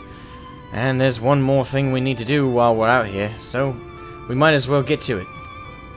Vultures occasionally make their nests on the tracks, you see, and it falls to us to remove them when they do. The creatures are angry when disturbed, which is natural, but nevertheless a danger to anyone passing by. It's not my favorite task, to be honest with you. As you have noticed, I'm not terribly suited to confrontation. That said, would you follow the tracks north and remove any nests you find for me? I'll keep an eye on things from here. Little coward. Alright. Yeah, so quick story about my friend, right? So I was the best man at his wedding, and he was living with me at the time. We lived in a really small, ham-shackled apartment. It was before the pandemic's the reason I had to move back home with my folks. But we were living together in an apartment, a very small, cheap apartment in town, and you know, we had plenty of arguments and stuff about like rent and stuff, but you know, usually we got along for the most part. Point is, one day, you know, I get up and I'm just kind of on my computer, kind of just relaxing before work. I had like 2-3 hours before I had to leave for work. So, so as I'm sitting there, I see him go behind me and go in one of our shared closets looking for nice clothes. Which, to give you an idea, this guy's like I'm raised on a farm. I was raised on a farm, right? I was raised by, you know, I know farm boy life. I know messy life. I know that kind of thing. He grew up in a trailer park. So, yeah, he's not like the most stereotypical type of trailer park kind of thing you can see. He has a lot of the same bad qualities, though. Not like, you know, the worst of the worst stereotypes. More just like, he's a bit, he's not the smartest tool, he's not the sharpest tool in the shed. He's not dumb. I want that then. He likes people to think he's dumb because he doesn't like the responsibility of being smart. But when it comes to repairing cars, when it comes to working with engines, when it comes to that stuff, he's actually really, really smart. And also, don't get a picture in your idea that he's like, I'll tell you what. Like, he's not one of those types. Like, think of like the rational version of like a redneck. Not the stereotype, like more like down to earth, like just a guy really good with his hands and not super fond of like the big responsibility type jobs. But yeah, he was going behind me, he was shuffling around for good clothes, which for him is clothes that just aren't stained with oil grease or something. And then he just says to me out of the blue, hey, can I borrow your car? He had a car, so I was like, why? Oh, well, I need it for the honeymoon. I stopped what I was doing. I removed my headphones. I turned around to him, looked him in the eye, waiting for the joke. It never came. So keep in context, he was dating the girl he was dating at the time for like a month. They had known each other for a month. And he had talked about getting married, it being even on the table. None of that had been mentioned to me. So imagine my surprise when literally he just brings it up. I had no prior knowledge of there being a wedding or being them getting hitched. I didn't even know a proposal was planned. He didn't ask my advice about a proposal. He never told me he bought a ring. I never saw him with a ring. Nothing. It was about as blank slate as I have ever seen. Of just knows nothing until literally the moment of. So after I realized he wasn't joking, I said, "What the fuck?" He went, "Oh yeah, me. I won't say his wife's name. I don't have her permission." But he said, "Me and are getting married today." And I'm like, "Okay. Hold up. You have a car. Well, I can't use that for the honeymoon. Well, it's not as nice of a car. So use mine." It's like, "Yeah, you keep your car, pretty damn good." I have a 2014 Ford Escape. Really nice car, heated seats. I like to keep it nice and clean. I'm not super okay with other people touching it. But so I was like, "Yeah, mine's nicer. You know why? I actually care about my car." But I was being blown away. I was like, "You know what? Fine. Okay. Yeah, borrow it." I went, "Oh, by the way, I'm moving out next week." "What do you mean you're moving out?" I'm moving out next week."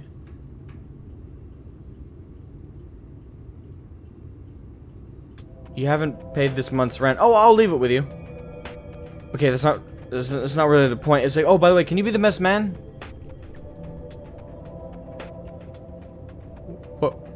What? "Yeah, can you be the best man?" Sure. Okay, great. So here's the address. We'll see you there. And the address was a funeral home. He was getting married and hitched at a funeral home. It was a nice funeral home when I got there. It was like, there's nice flowers. It was a nice sunny summer's day. It was nice and warm and tepid outside. I walked in, didn't see any dead bodies lying around, so at least there was that. So we get in there. The place is obviously completely devoid, except for the guy who had the notary to notarize their marriage papers. There was no family on either side there, except for the dad of the dad of the wife to be, and me, the best man, and she had a maid of honor, which was a friend of my. She was a friend. The maid of honor wasn't even one of her friends. It was a friend of. It was a friend of my roommates and my friends at work that she just agreed to do the notary. And the ceremony goes down, and the entire time I have whiplash because I found out about the ceremony a whopping 10 minutes, 15 minutes before we were, we were to get there. I found out apparently I was lending them my car for their honeymoon. Anyway, long story short, we finished up the notary, and then he moved out the next week. Like, it all happened so fast, I still am in whiplash. It's been years. They've been married for... Oh, wow, they've been married for 3 years now. It's crazy. 3 years. Yeah, he sat on... one thing I'm still mad at him about is he left me with that shitty apartment's rent all by myself. I could afford it. I worked for the Navy at the time. It's just, I had a lot less spare income during that time. So, I'm kind of thinking of that. I feel like there's an ironic joke there. Yeah. That's the thing. I even made a joke when we arrived. I went, "Hey, look, it's where it begins and where it ends." Are they a good couple? Well, they're still married. So it depends. What do you mean by good? She's like the nicest, most innocent human being I've ever seen in my entire life. Like, think of like an actual fairy. right? Like Tinkerbell. Like she has long, curly blonde hair. She's a little bit older than us, but she's like this on me. She's super like feathery, lighthearted, and like she's not a very stern person whatsoever. She's kind of like a fairy minus the wings and more human-sized. She's a super nice person. My friend, on the other hand, let's just say I've known him long enough. I know all of his flaws, all of his issues, and he's got many of them. He's still my best friend in the world, but by God, he's got issues, a lot of them. But I will say this. Nah, I probably shouldn't share that. I probably shouldn't share that. On the off chance he ever sees this, I don't want him to get screaming. Point is, he's done a lot of things that I would never blame someone for divorcing someone for. One could say a lack of faith. That's like the most vague I'll word that. And she's forgiven him for everything, so he's got flaws up the ass. Do they gel well together? Yes.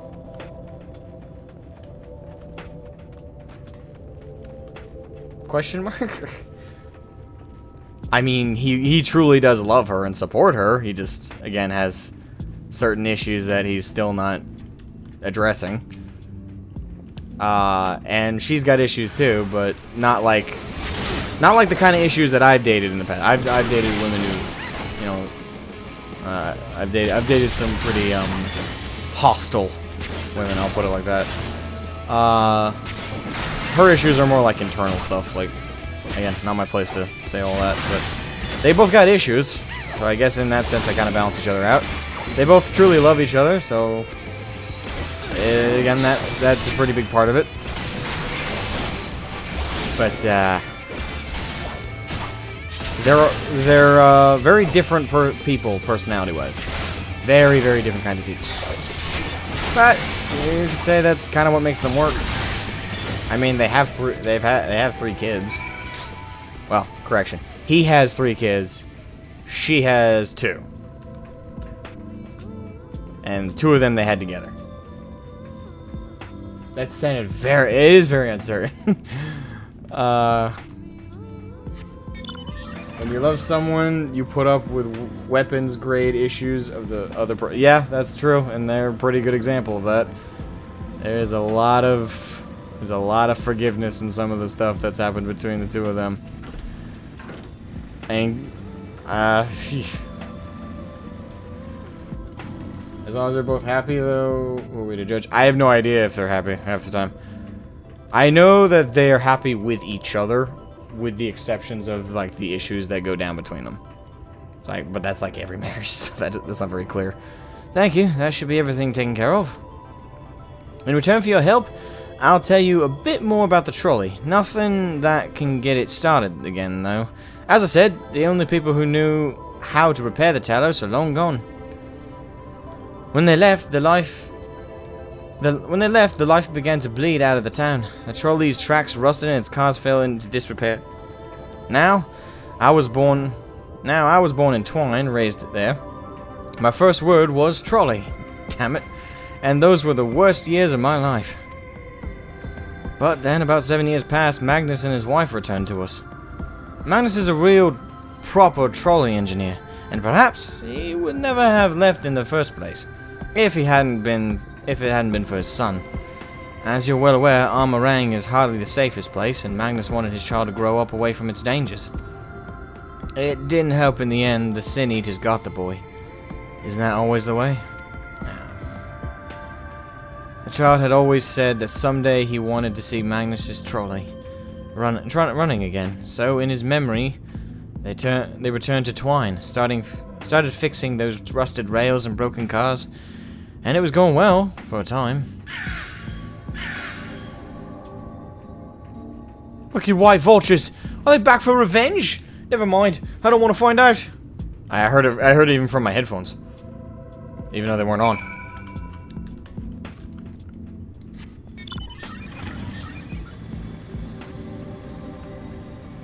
Sounds like it could go in an innumerable amount of ways. Yeah, pretty much.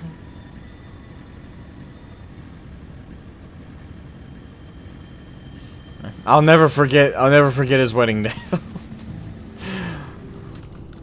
Because that's when I found out about it.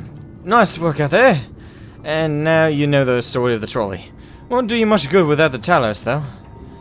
If there was even a single one that still functioned, things might be different. But, well, here we are.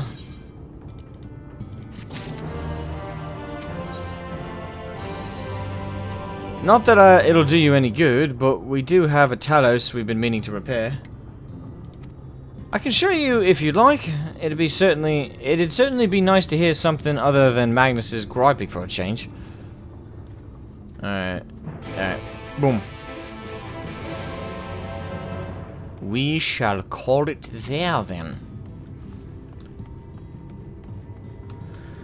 Yeah, sorry I gotta take off earlier than planned, guys. I was hoping to get through all of the Amarang and then to the next Light Warden, but as you guys heard, got obligations I didn't know I had today. Well, I knew it was coming, but I didn't know it was happening today. Still don't like Emmett or you on the fence. Nope, still don't like him. That has not changed one iota. No problem. No. I will catch y'all later. Thank you all for being the wonderful, amazing chat that you are. And have a fantastic day. Great, take care of business. Yeah. I'll see you guys. Tomorrow's Friday, right? No, I'll see you guys tomorrow for another stream, hopefully a longer one, where we can get through the rest of the Amarang's Light Warden, and then at least get underway with finishing off the last one. And Saturday, I'm doing other stuff, so there won't be any stream Saturday. I don't know about Sunday, so Sunday's up in the air. But no matter what, Monday we'll be back. Right. Thank you for joining us, and yeah, have a great afternoon, everybody. Thank you, thank you, thank you.